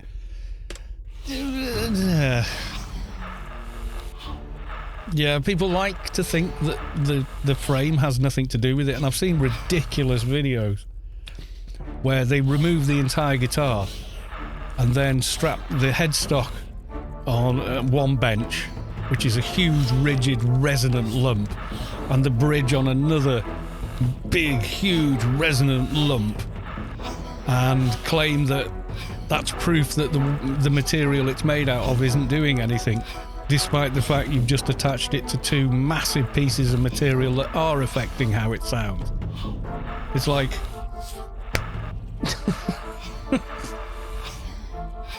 Yeah, it's complete bullshit.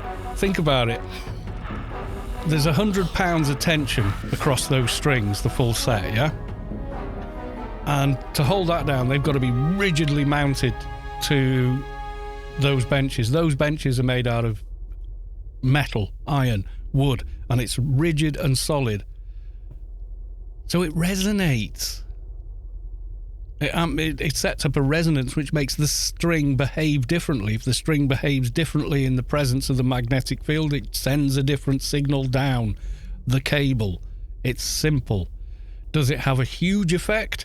No! A speaker moving the mic that's miking up the speaker will make a bigger difference to tone, but it does make some difference.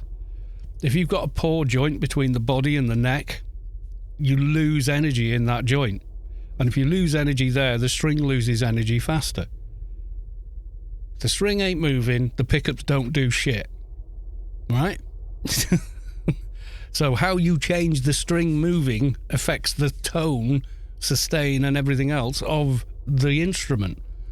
So yeah, it does make a difference. But there seems to be this flat earth society that it doesn't. Where the holes in their argument and logic are just... Even when you explain it to them, they don't get it. You know. Yeah. How rigid is a shovel? You take a guitar, stick it on a desk, a wooden desk, or hold it in the air. It makes very little sound. You touch the wood of the desk, it'll make nearly twice the amount of sound because it's setting up a resonance with the desk. You put it on a pillow, it doesn't, because the pillow doesn't help set up a resonance. It absorbs the energy. When you hit a string on a guitar, the whole thing is vibrating, not just the string. You know, it's a system. And disconnecting the wood part of the guitar and replacing it with two huge benches is just changing the system from two pieces of wood into two huge metal rigid benches. That video is like watching someone on a plane with a spirit level saying, "See, the Earth's flat." It's like they just don't get it. It's beyond their, you know. It's literally that. That's not how physics works. Even Newtonian physics. You don't need quantum and all the rest of it. It doesn't work like that. You know. Why do these work? Why do these tiles work? What do? They absorb energy. That's what they do. They dissipate that energy. You know. Otherwise, you set up a resonance between the walls, and that's what gives you bad room acoustics. Don't believe that. Oh, but it doesn't apply to a piece of wood. Yeah, it does. It's crazy. Okay, so what should we do now? I think that's enough grinding. One more mission. We'd finish Lithe 7, though, wouldn't we? We're pretty close. Ooh, tempted. We'll do that. I think we'll go to Rubi-Ka 2019 and see how we're getting on with that little alt that we started that's now not so little anymore.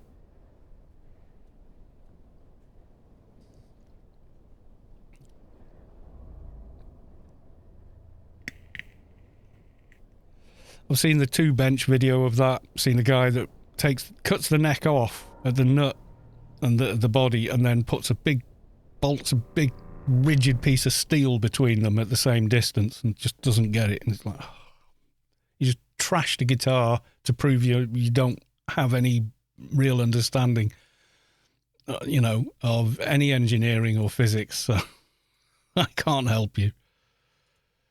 I can't understand it, therefore it's not true. That's the mentality you're dealing with. If I can't understand it, it can't be true. God, 110 we got to. Is this going to pick up the game? Yay, there we go. Yeah, you ever bash a wall with a shovel and just hold it gently by the T at the handle? That thing rings, man. Cover it in mud and do it. Doesn't ring. Why? Because the mud's absorbing the energy. Right, so we died, obviously.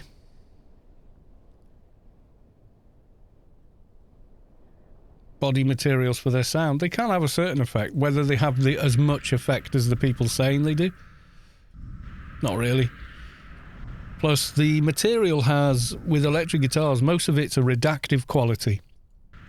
So, let's say you want a less bright sounding guitar.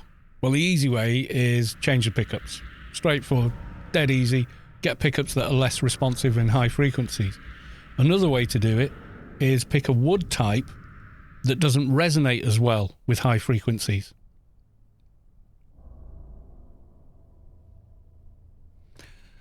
So there is truth to it, but it doesn't make as big an effect as is claimed generally, I think. Right, apparently we got to level 110. I'm still running around with level 25 gear on. Yeah, like with the Les Paul, the reason they don't make the entire thing, the reason they use mahogany to begin with was weight, because mahogany is a lighter wood than the maple cap. That's why they did it. And then found out if you take the maple off, it's not as... The sound with the exact same pickups is not as bright. And the reason is mahogany absorbs more highish frequencies than the maple does. Plus maple, especially book matched, looks real pretty. You know, so...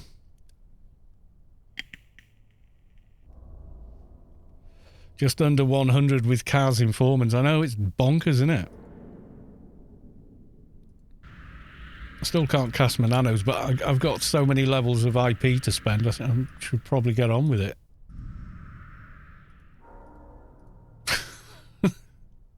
Just do base abilities. Body dev and evade close. And then melee weapons might as well. I can probably cast the nanos now. Yep, trickle down for the win.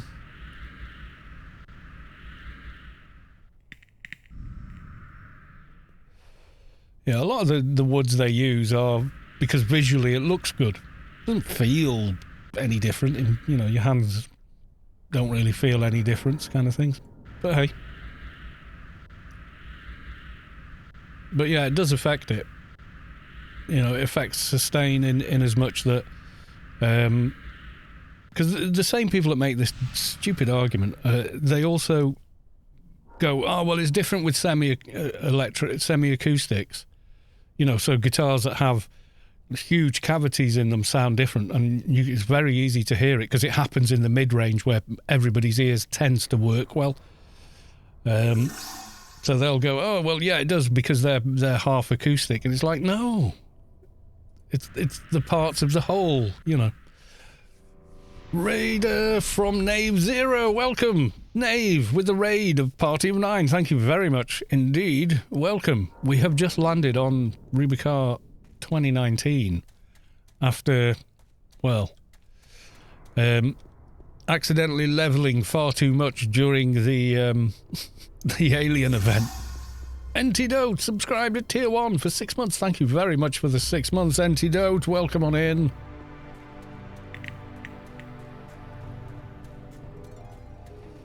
So we've got like 2 lines of research on the shade to do yet. And we did a couple of missions, so we're good.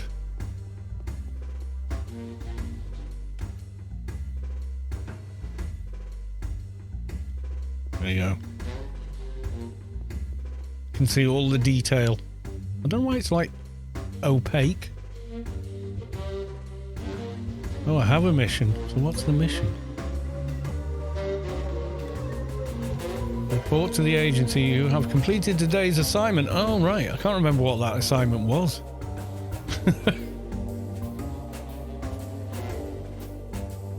Mission complete. Whatever it was. Goodbye. And he's got a load of XP again. Nice. Considering I did that mission so long ago, I can't remember it now. I'm trying to... What? I'm level 100. What the hell daily is she going to give me? Where can you offer me an elite assignment? Mantis Cave. Yay. Oh my god. I think we've got like level 50 implants in. Not great. So welcome on in, Knave's crew. You're very welcome here. We're playing AO, obviously. And we've come along to the 2019 server where we have this little shade experiment of ours. Place the bomber. When you have when you leave the green sword and get something better. I don't know really. I mean, it's about as on par with a panther, isn't it? So I'd probably use that at this level anyway. But I don't have anything much better to put on anyway because it's the 2019 server. So.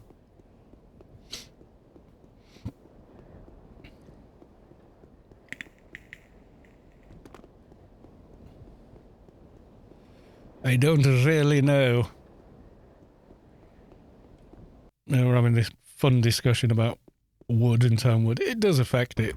It doesn't have as big an effect as some people would claim, but... No, we don't have uber damage anymore. Even though kind of is good damage, it's just not nearly as good as it felt before.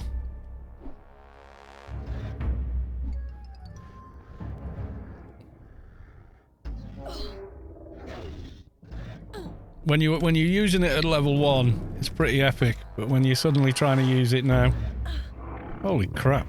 My arse handed to me. I didn't cast ward. That's why. I think I'm still rezzing anyway. Little baby ward blocker. Still grows. 800 AR. Yeah, I'm not sure. We did feed it into the bot to have a look, didn't we? Material is probably not the thing to worry about if you want to try out a guitar. You just want it to be constructed properly and not just be a guitar-shaped object. There's a lot of, like, counterfeit guitars and they're complete crap. As an instrument. They look the part, but getting it to look the part is not the whole deal, you know? Let's get some melee in it up in this.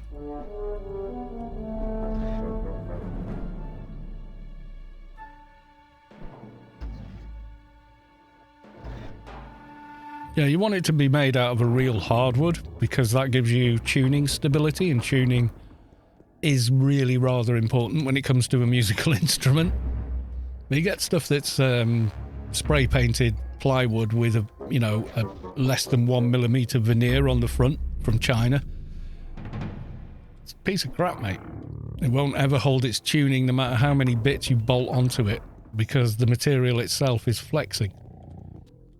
So as long as you've got a reasonably good hardwood that doesn't, need more than seasonal adjustments to the truss rod, you're going to be okay. Something that's made out of plywood with a veneer is not the same thing as proper hardwood.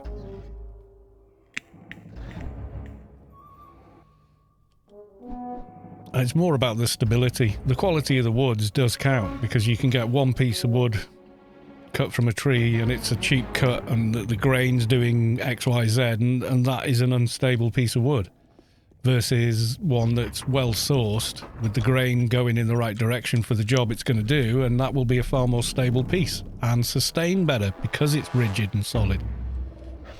So there are factors where the material matters, but if you're just starting out, get a brand you've heard of. Don't buy a knockoff guitar. I think one of the best guitars on the market for the price is a Yamaha Pacifica. If you want a Strat sort of shape. So you got a humbucker, a decent enough hardware, real hardwoods that are reasonably well sourced. They might not be pretty, but if you've got a solid coloured instrument, they don't have to be. And you're up and running. The fret ends have been done.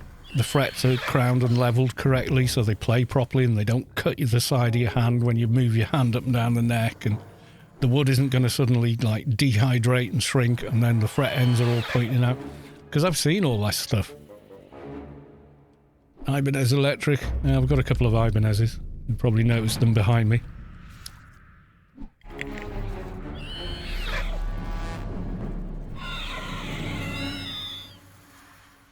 Yay! Let's place the bomber.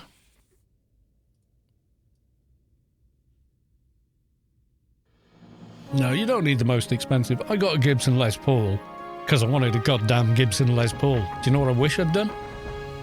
Spent the same amount of money on a PRS because it's a better made instrument. It just is. And switching from, you wouldn't think it'd make that much of a difference, but it does.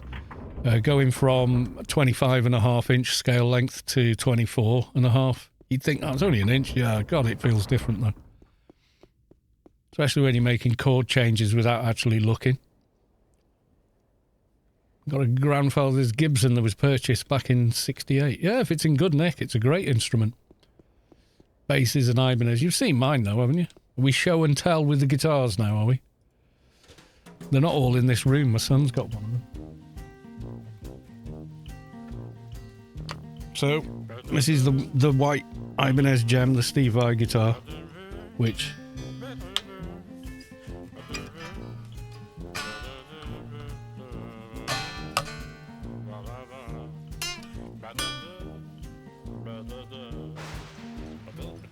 I doubt you can hear this, but that's it when I'm holding it with my fleshy hands.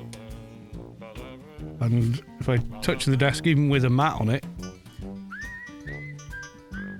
it's nearly twice as loud. That's what resonance is. But the neck joint is very, very solid, very tight.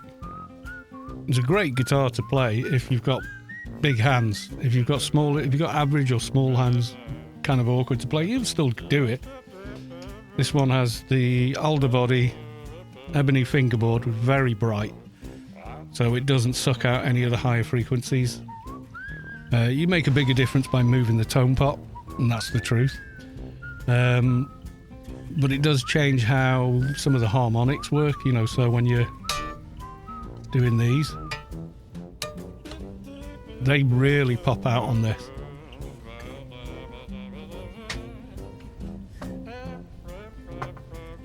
And this one is a gem floral from 1988, and it probably needs a refret by now, but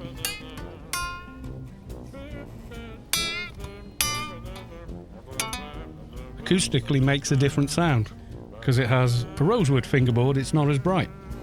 It also has a basswood body instead of alder. Plug them in. The biggest difference in the sound, the pickups.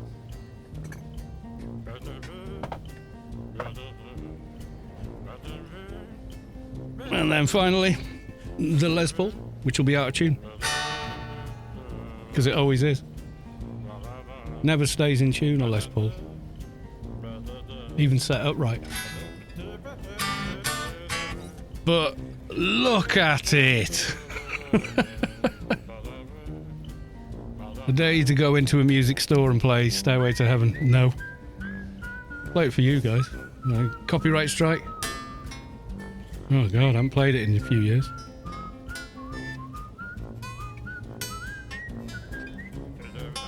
Oh, how tune.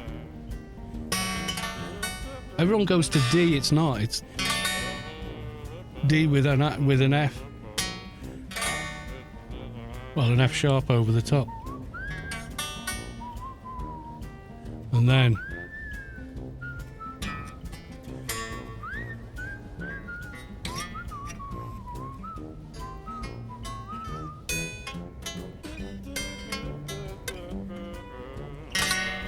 see?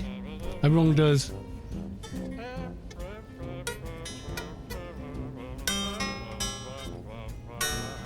But that ain't the chord he's playing. And copyrighted, yeah.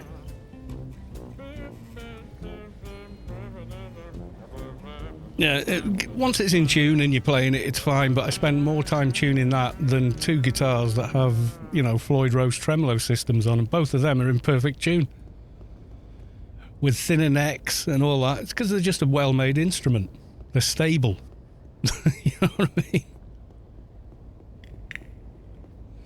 Gamel, Nanite Carl, and thanks for fun. Thank you, Gamel, for being a wonderful viewer and supporter. Run speed. It's weird having 40 levels of IP to suddenly play with. It's like being on the test server or something. Mantis diggers. I think we're going to get annihilated trying, you know. Puff the Magic Dragon, probably. I've run music stores as well as worked in them, and yeah, no one appreciates someone that comes in to do a gig. I mean, okay. I mean, the one I ran in London, it was cool because the people coming in that ended up performing for us, they were fucking amazing. You know, they were like some of the top session players. Some of them were actually quite famous. I'm not going to name names or anything, but yeah, they'd come in and pick up an instrument, and you were like, yeah, it doesn't matter what guitar they pick up, they sound like them. You know? Can't wait for February, liking my progression so far, getting back into playing. The jamming session going to be one of my top moments for next year for sure. Nice. Playing with other people teaches you more about your own playing in 5 minutes than 5 weeks sat on your own. And that is the truth. Don't know why, but it just be. That's just how it is. So we're pretty much self-buffed here, which means we're going to die.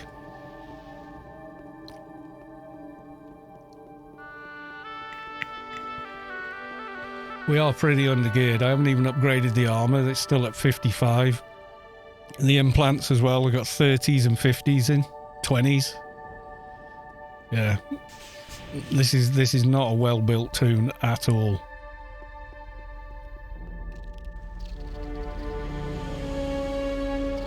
You get to them diggers. And try and stay alive. But we're getting hit by greens, so it's not a good look. Slacker, I know. If this was something on RK5, it would be a lot better. At the minute I'm having to use Bio-Cocoon fighting greens.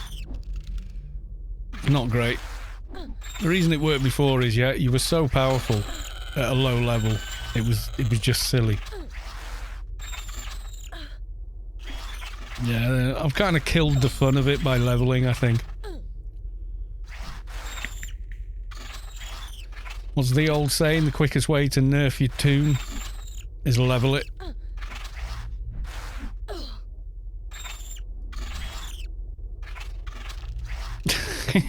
Case in point. You have to run, there's too many. Run away! Bravely run away!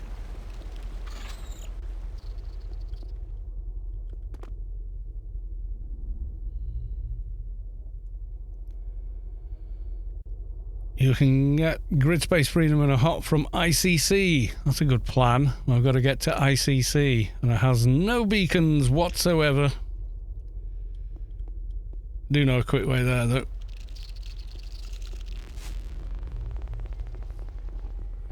If I can make the run. Watch me die, everyone.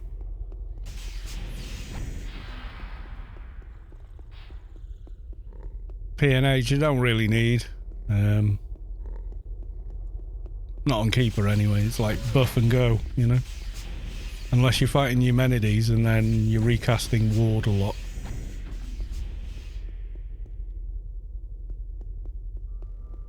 Yeah, this sword is much more fun on a Lobby. It's because it does so much damage and requires no skill to equip, so there, no, that's where I'm running. That's why I'm running through Smuggler's Den to leave, because there has no beacons here. You have no power here. This is Rubi-Ka 2019.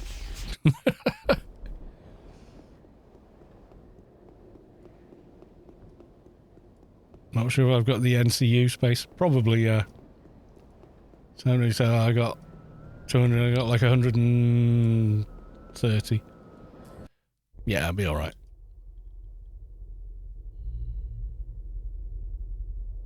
Yeah, maximum effort to the rescue.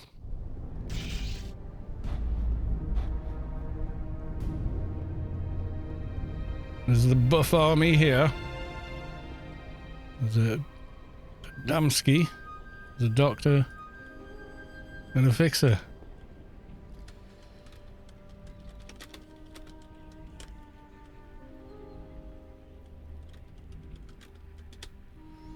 Could I get fixer love, please?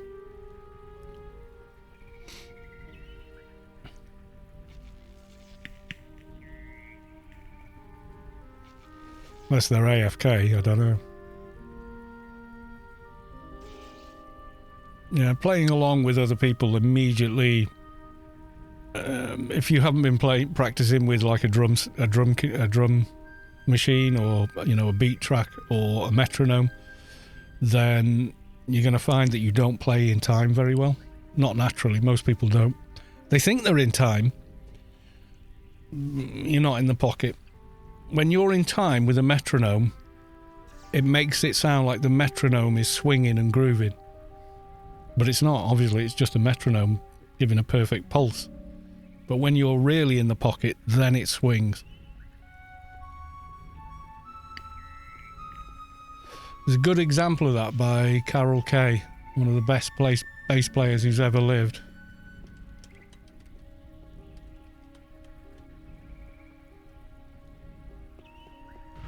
She did quite a long video.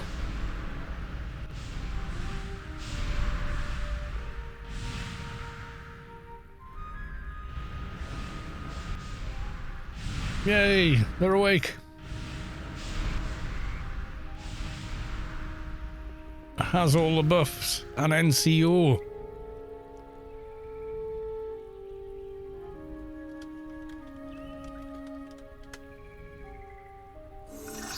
Lots of NCO. Herb Z is now following. Thank you for the follow. Right, back to the mission. See if I can find this Carol Kaye video for you guys quickly. Go watch it for yourselves, but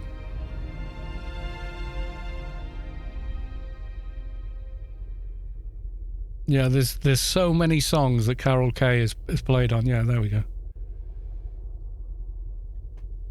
Main display. Let's wait till she puts the bass. To playing bass, you know, I didn't even think about time sense or technique, because this is a tough instrument to play.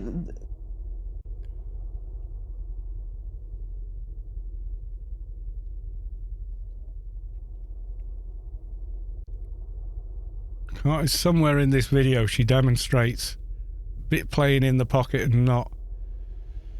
I think it's early-ish on.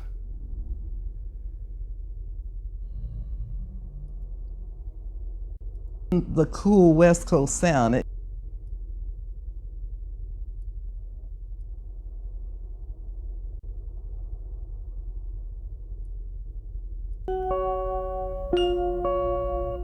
Probably get stung for this, but As a bass player, you have to play all sounds with a flick of the knob or something. You know, I could get a thin sound or a bassy sound. Doesn't sound like a pick, right? See, but if I turn that off and turn this on, you hear the pick more. So it depends. You have to. Yeah, she's just absolutely like an incredible player. I think is it here? He said, "Carol, you sound great." And I said, "Oh, thank you." You know, I had gotten a little cocky attitude because I knew the bass was the answer to my being happy in the studio work, making a lot of money, and enjoying playing. You know, Oh, so yeah, I might have just gone past it. Used of over inventing, playing more notes than necessary. So I had to be careful. But when I worked for Motown, it was easy to go.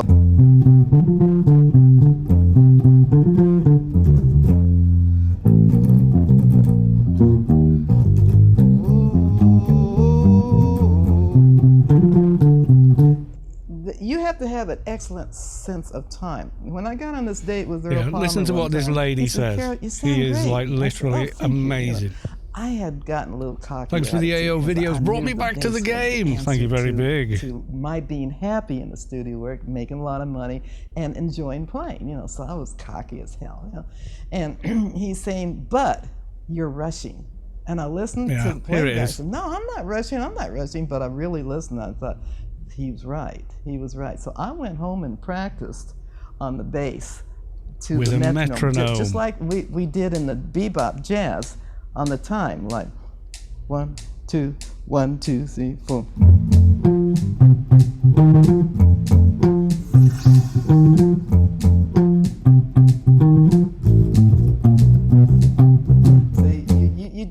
You hear that? How in the pocket when she's playing that. It sounds like the metronome is swinging. That's how good she is. She's playing so in the pocket that she makes the metronome sound like it's swinging. Herb Z, thank you very much for the sub. Much appreciated.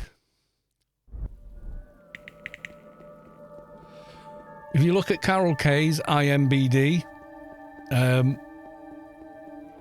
it's very long. She's played and written so many bass lines that made songs work It's unbelievable. It's just gobsmacking how much she's done. Just little old her on that base. Right, see how we do now with a bit more defense. Last time I was at a music store, a guy bought his 8-year-old to buy a guitar. The little boy started playing Johnny B. Good. I felt... Yeah, some kids are natural. All natural means is the talent's nearer the surface. That, you know, that just the ability's easier for them to access. Doesn't mean you don't have any. It just means they can find it easier. Drones, well, as luck would have it, we has drones.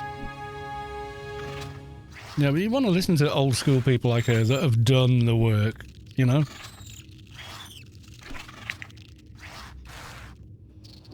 You know, what she doesn't know, it really ain't worth listening to, you know? You know, play riffs and lines like that and make it sound like a metronome you're playing to is actually swinging. That's what the gig is, you know?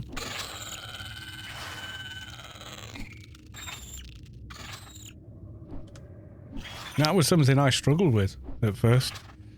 And then I learned to not fight it. Mentally, for me, the way it worked was, you know, like on a ski slope, sometimes they've got a machine and it's got a rope with handholds on it, and you just grab it and you just go with the machine. You don't fight the pull, you just let it pull you. I had to mentally make myself do that instead of trying to control everything. And then I found I could slide back and forth from that point and make things really groove and swing. It was awesome. But I would have to go back and re-practice some of it now because I've not done it for so long. I barely play these days. Yeah, well, it's not throwing you off, dude. It's throwing you on. It's pulling you out of bad habits and poor timekeeping in your playing. Because what players will do when they start playing a chord in time, and then they'll pause while they change chord. And your time's gone. The reason it makes you feel like you're going wrong is because you can't play that in time yet. You can't make the change when you need to. So the way to fix that is sit there and go back and forth, swapping from that chord to the other chord until that you can do that without any thought at all. Yeah, that's what people do. They'll do this. So I'm only grabbing this because it's the nearest. So I'll be like, okay.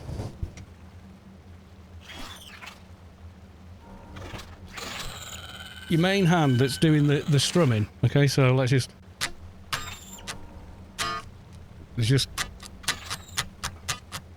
So you like this.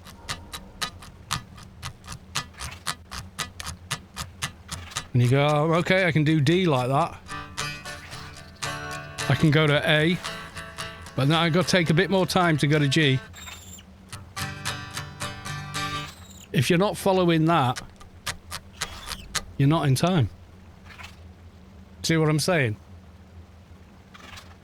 So really it should be...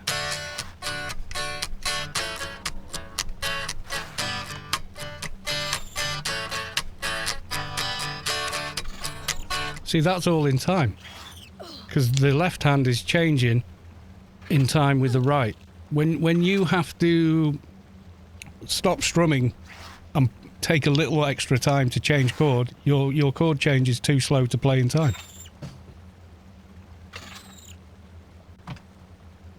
So you sit there with the chord change that you struggle with and you go, okay, and you just keep repeating it until you can do it without one finger at a time. Or you do one finger at a time so quickly it doesn't matter, you know, whichever way.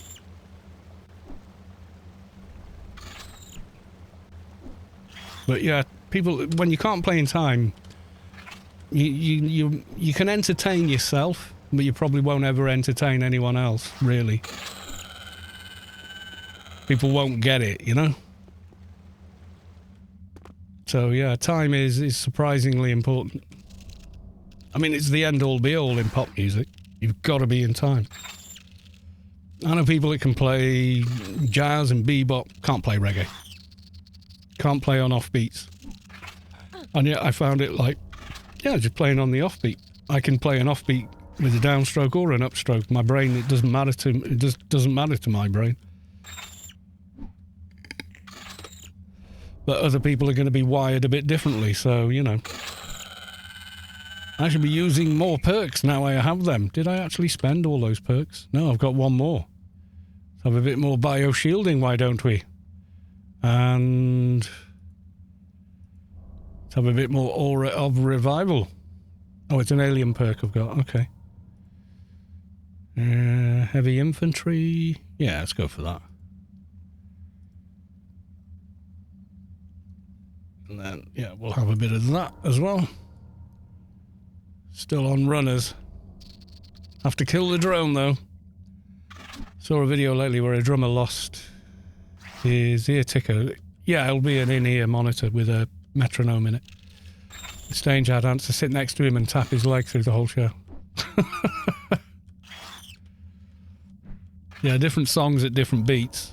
Most modern drummers, those earpieces, they can hear the singer, most of the band. Usually, these days, they've got a custom mix. So the monitor guy is mixing the in-ear to exactly what the drummer wants, but for every song there'll be a metronome pre-programmed to the BPM of that record. Very few musicians can just get up and do it, to the point where they can change tempo live without screwing it all up. You're talking the likes of like Led Zeppelin, you know, the people like that, where the whole band could change tempo up and down and stuff like that. But when everybody's doing it together, it has a musical effect rather than oh, this is a bit of a train wreck. So yeah, when you say, oh, I've tried playing with a metronome and I just can't, well, you need to, because the metronome ain't wrong.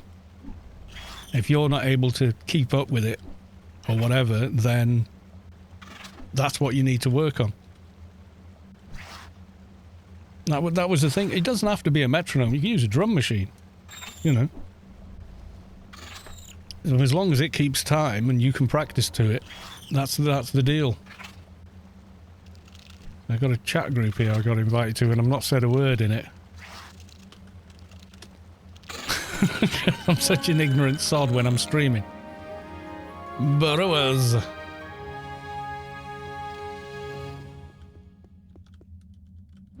Gonna get more and more difficult with this gimpy tune. Great balls of fire on the guitar. Yeah, he could do. It's not gonna have the same feel, really.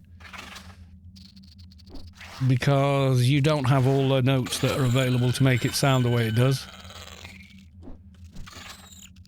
You could play the top line, definitely.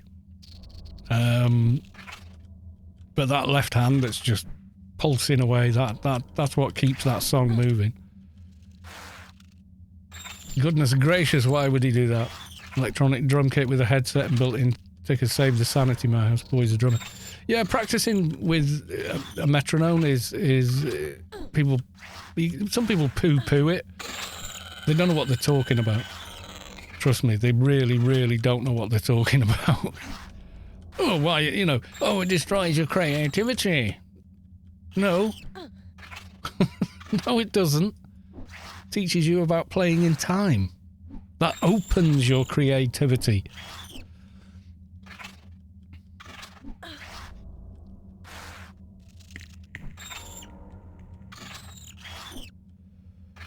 You know, even if you get lessons, you're going to put your own thing on it. And that's what makes the difference. You listen to any guitar player of any note, and all of them have a unique kind of sound to the way they play because they bring their own thing to it.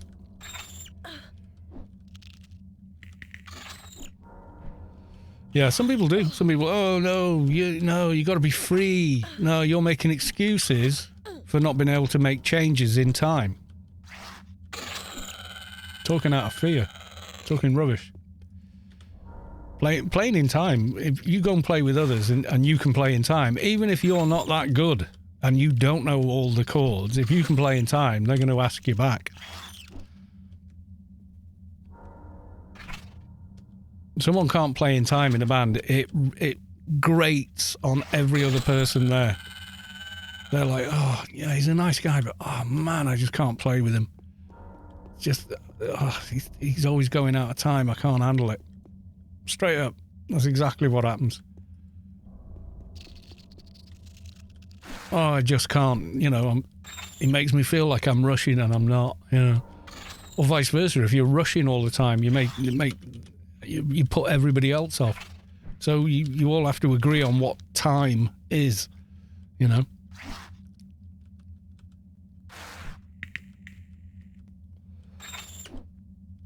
Yeah, playing in time, period. Just keeping time, so your time stays where it should be, unless there's a musical reason that you want it to actually change. If it changes because your technique's bad, then your technique is stifling your creativity because you can't keep bloody time, you know.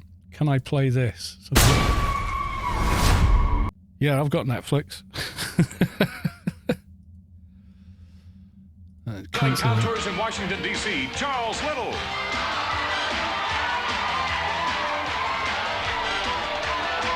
Well, I could do. I don't want to watch the video, though.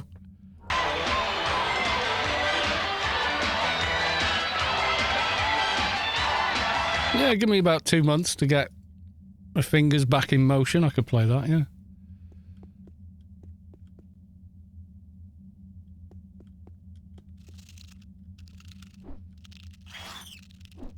Yeah, someone can be playing in time, but then they get to the chorus and the chorus has got chords they're not good at changing on, and suddenly they're out of time over the chorus. It's horrible.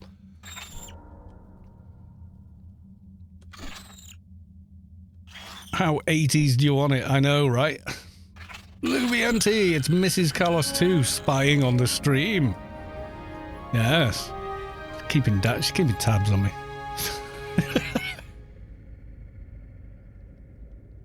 Incoming hate mail. Well, if you don't like the truth, hate away. But yeah, it is one of those where time is so important to what you're playing. It's so important, and so many people overlook it. It baffles me. And yeah, I kind of get it. You know, I know people who can play like 500 note solos, you know, at all kinds of speeds, but they can't play them in time.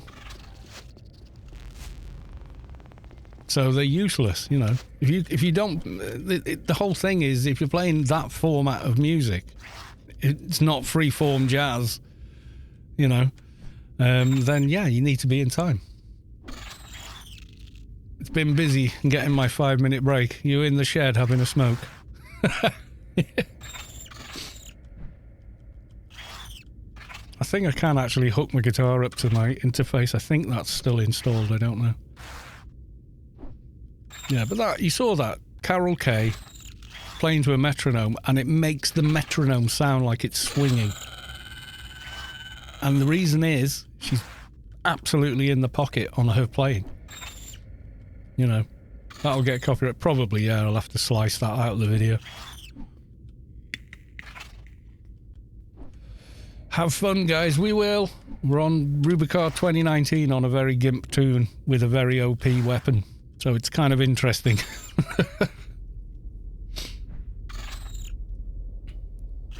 But we're keeping up with the damage now with the heals. I don't know how we're going to do with the higher level mobs when we get to them.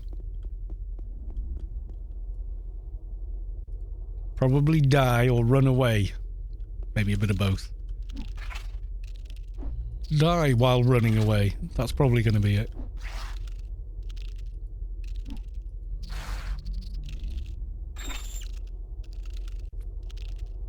Yeah, see, now the weapon actually feels about balanced for this character, but when they were level 1 with it... Fun.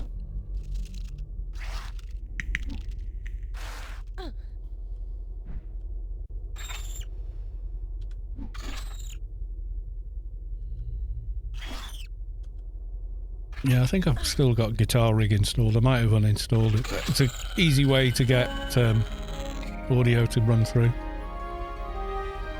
Not perfect, but it kind of works, and there's no way I'm cranking the amp, you know, so... That would be bad.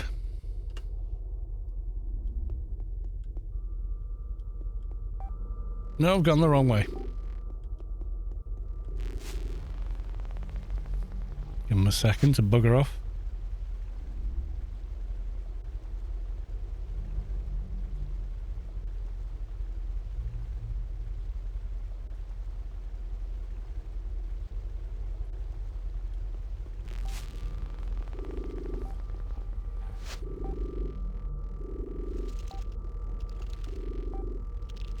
No, I'm gonna have to kill all these.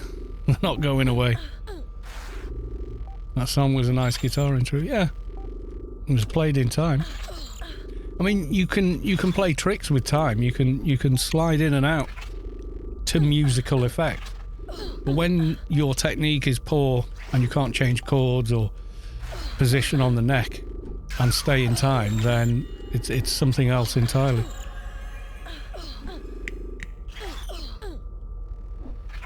Then it's your own lack of ability that's holding you back, you see. Quite different.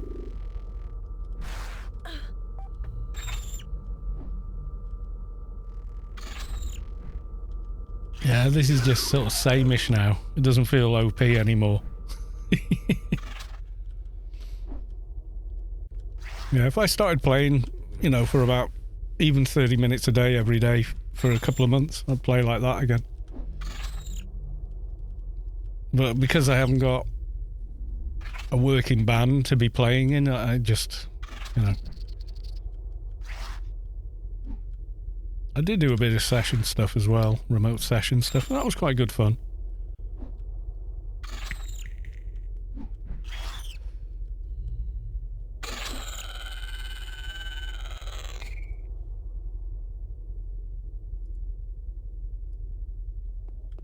Yeah, foragers are through and around on the other area.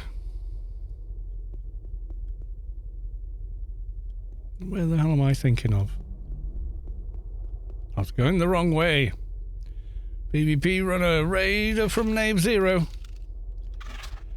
Do you have a video how you share your UI and keybinds across tunes? I don't, because I just set them up the same way. That's all I do. So when I make a new tune, I just pretty much set everything the way I like it, and then keybinds, it depends on the tune. So I just go in and go, yep, you know, and that's literally it. So I don't share it in you know, as in some sort of thing. I mean, you could copy and paste the pref data from one to the other, but then say I did it with this tune across to a shade, they would have bio-shielding, nano feast, bluntness and all that, even though it would be on their hotbars, even if they don't actually have that. So you still have to mess around with it afterwards. There was a video for moving preferences from one installation of AO to another one, because people going, I'll try the new engine, but no way am I redoing all my pref. So I made a video explaining how to do that. Yeah, I don't know. I've got a lot of characters on AO and a lot of years in AO, so I'm quite quick at setting everything up. It takes about 5 minutes. But then again, it's easy on a brand new character, isn't it? Because you've got, you know, one hotbar maybe, and maybe one perk. So it's pretty fast to get it done. Yeah, if you want to move them across, I'm not sure if this is... I'll get you a link. Hang on.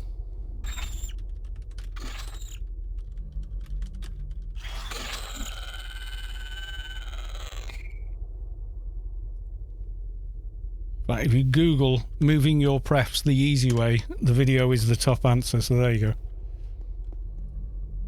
The video on how to transition into paid sub.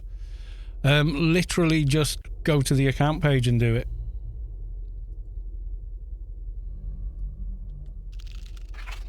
There'll be an option there. But, fair warning, once you go paid, you can't go back to being free account again.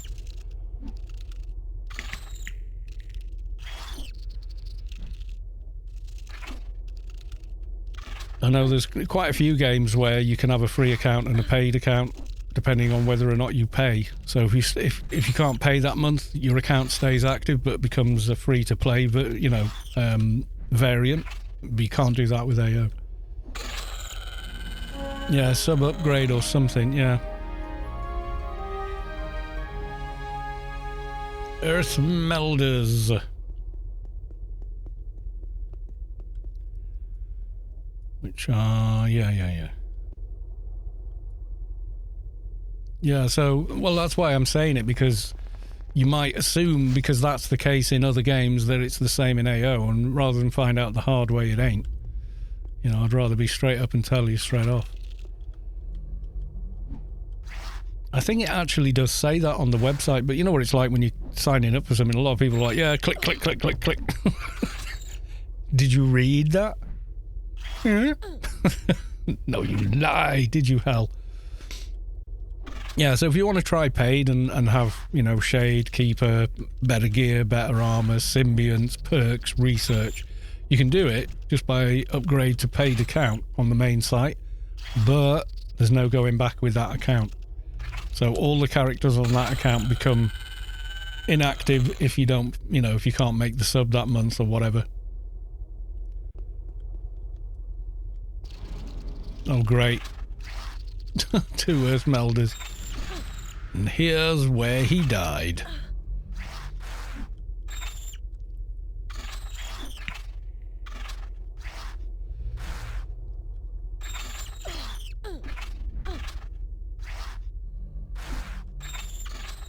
I've got 2 of the buggers on me. They debuff as well, these ones.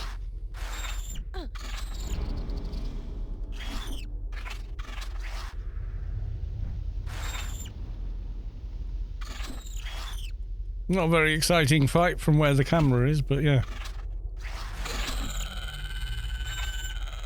I'm doing okay though, we got 3 of them on us. But resubbing is as easy as watching a stream sometimes. True.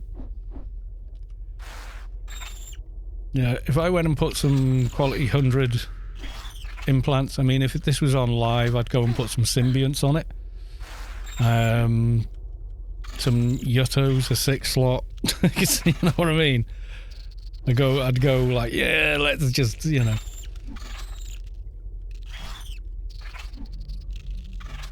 Vulpu seems to be well as far as I know. Okay, so that was 3 of them on us, and we were doing okay with that. I miss some good duels, B-Tide. I can't even offer you one. I haven't bothered with PvP for like 10 years, so...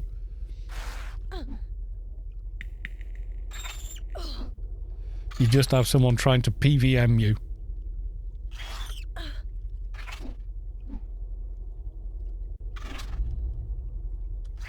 Yeah, B-Tide was here on Wednesday.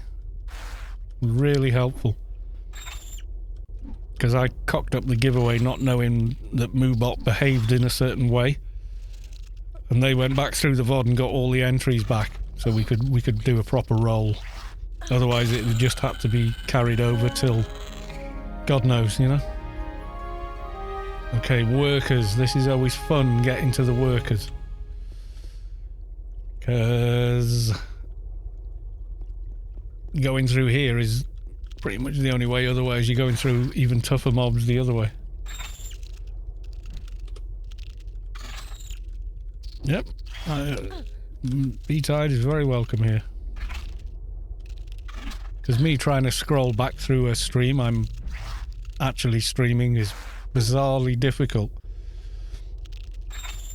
It's like easier for an audience member to do it than it is for the streamer to do it. Why? Why, Twitch? Why? Oh, the humanity. Yeah, it is pretty weird. Is he debuffing skills and all sorts? These things are nasty, with their debuffs.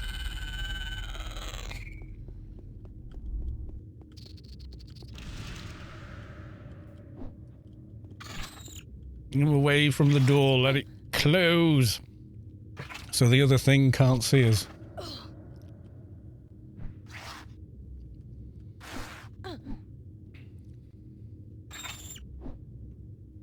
What have I got running apart from drains? Looks fickle. God, they've got loads of debuffs, these things.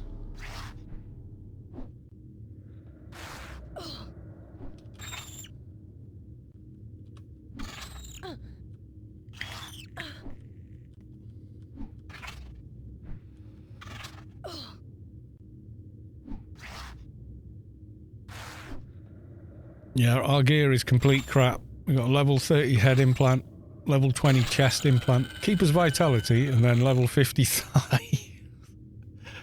These are not good implants. And then the armor, I've not even took it off to click it and upgrade it. Alright, workers. Finally, now we're here. You farmed for the got a lucky drop. Last time we came on the server, we went... Oh no, time before that. Came on... We were just doing a daily run in the temple. The previous time, I think we killed him about 10 times, didn't get one. We came in that time, killed him, and it dropped. And I thought the two people I was with already had one, so I grabbed it. Turned out they didn't. So I was like, oh, should have rolled on that. Sorry, guys. I thought you were wearing one, you know.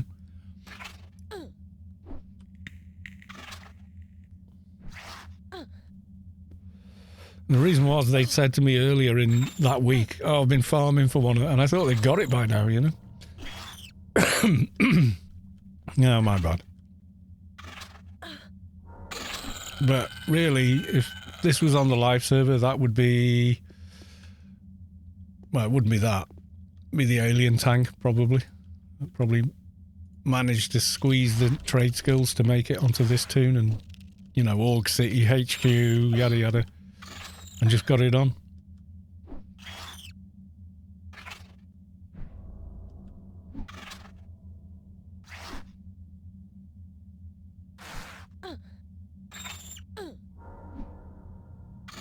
Good as this weapon is, at this level, it's about balanced. So it's sort of like, it'll help you get to 100, and then you're on your own kind of thing with this. Alright. Try the tough mobs now for this daily. The bantlings. Do not want more than one or two of these. They've got a lot of resist, these, you know. Came in here on a low NT first time they did the mission. And like the first half, volcanic eruption, all the things, you know. So most of the mission was relatively easy. And then I got to these and I couldn't bloody AoE them.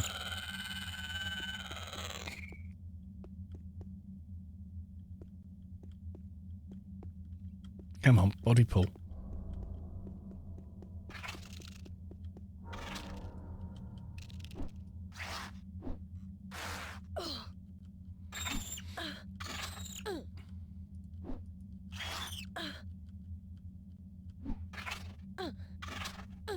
So yeah, it is Guardian tank armor.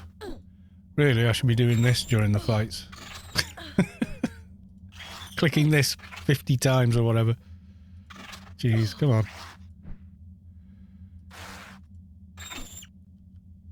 Maybe I'll put that back on. Whoa. Yeah. Taking off the chest armor, not a good plan mid-fight.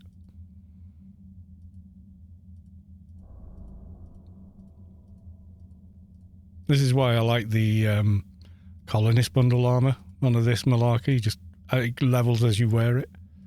Till like 200 or whatever.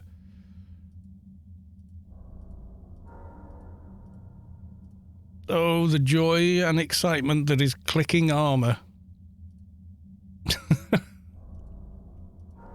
Sorry guys, boring stuff. Right, we've done the chest, that'll do. I'm going to pick up a spare worker here, trying to get this one, I think. Yep. I got him. Just going to take care of him. I don't want two at once.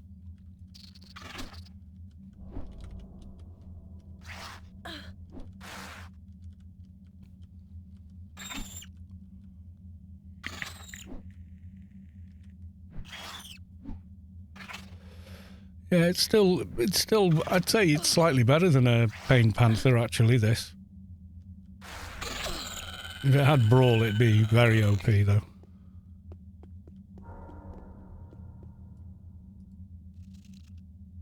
Go on. Nope, got 2. Not good.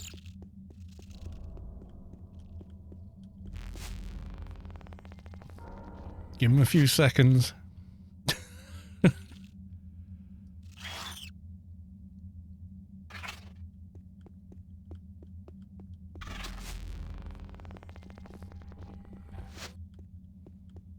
Where are they in here? Okay, they've gone back to spot.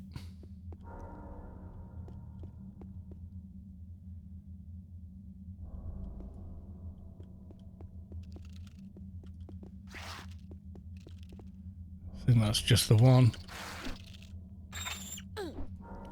It is. Kill it with fire.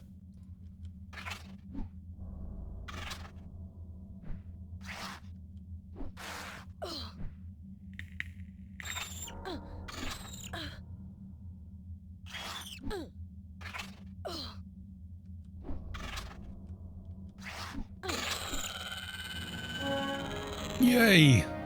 Yay for the win. Almost leveled there as well.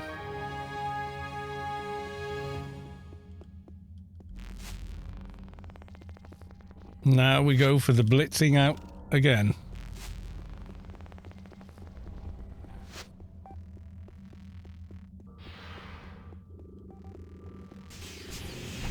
Yeah, the difference I think is the amount of gear I've got on the live server makes playing tunes at this level a lot easier because you just gear the snot out of them. Makes them very hard to kill in their level range, obviously.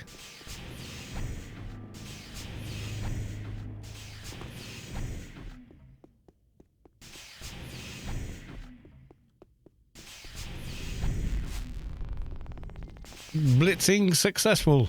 Ah, the 2 sons, Rubi-Ka.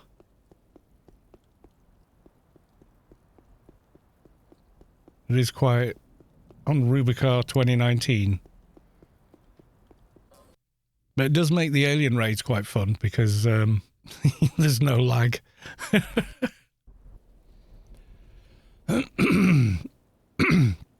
If insects were as big as crabs, do you think they would taste similarly? Don't they apparently taste similarly anyway?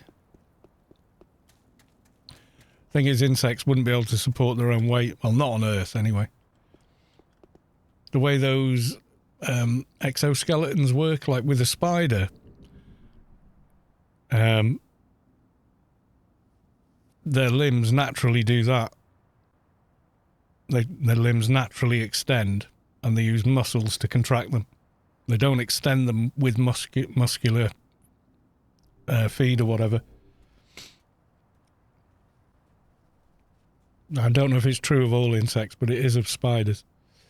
So their arm is like, imagine 2 solid tubes with an inflatable thing. It's going to try and go straight all the time. That's how that limb works. And then they use muscles inside to turn it back inward.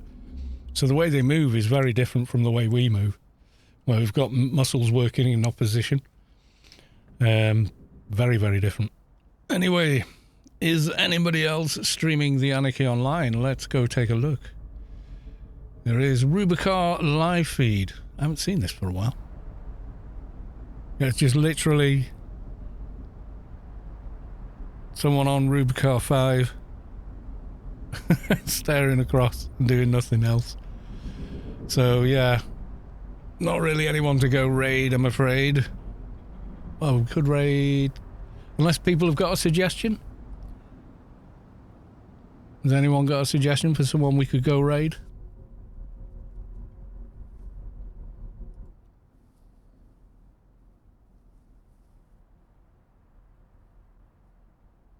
I'm guessing that's a no then.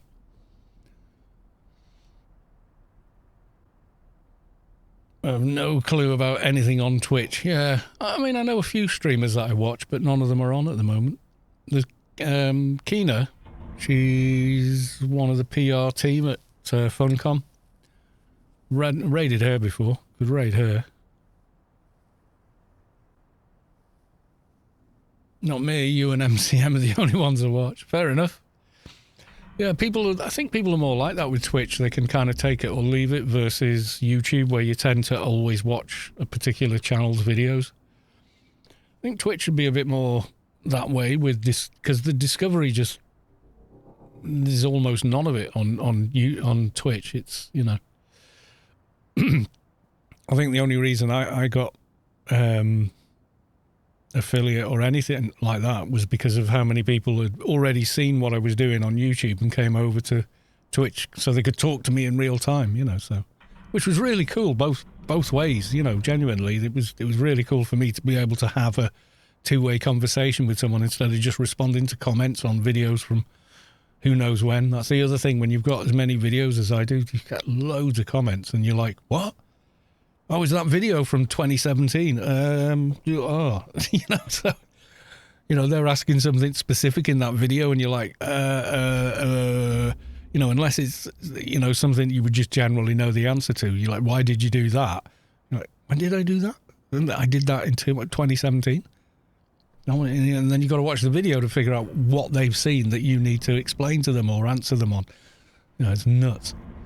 But yes, there it is. It's easier when it's on Twitch to have the conversation. So I shall leave it there. I'm working early tomorrow again, and then no Alien Raid tomorrow, although we will be asked several times during the stream. So it'll just be a regular stream as far as I know, unless something else happens. I don't know. I haven't spoken to SPACEQuest since last weekend, so I don't know. Usually they'll poke me and go, oi, come and stream XYZ. And I'm like, okay. Right, I shall leave it there. I clicked on the stream and its ads start playing. I'm off. That's pretty much all of them. Unless you sub to that channel, Twitch auto plays ads at you. So even you've got to work quite hard to stop it doing that as well. I've got it set to not play ads all the way through the stream. But apparently it still does, even though it's switched off. So it's a weird one, you know. MCM, take care, colours, have funsies at work tomorrow. Oh, God, yeah, it's so busy at the moment with this cold weather. Oh, it's crazy. Like, there's no breaks between calls. As soon as you finish up a call, you've done your paperwork, you go, right, back on cue, boom, and you're on another call that quickly. So it is kind of nuts. Lord Hasta TV has done the lurking and has gifted a tier 1 sub to MCM. Minus 18 here earlier this week. Jesus, I don't know what that would do in the UK. People's plumbing is not prepared for like minus 5, so God knows what it'd be like at minus 18. Hasn't been that cold here for, well, not since, 82 or something. I might try and get my EMF leveled on Rubi-Ka 19 so I can team with you. Thank you for the gift sub, Lord Hasta TV, and the other 461 you've gifted to the channel, which is just crazy stuff. We do appreciate you, but I am ending the stream now. We've gone 10 o'clock, and I've got an early start tomorrow, so stuff. And I'll be back tomorrow, though. I will be another stream.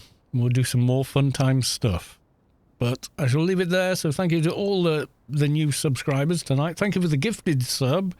Thank you for the bits, thank you for the follows, and I will see you all in the next one.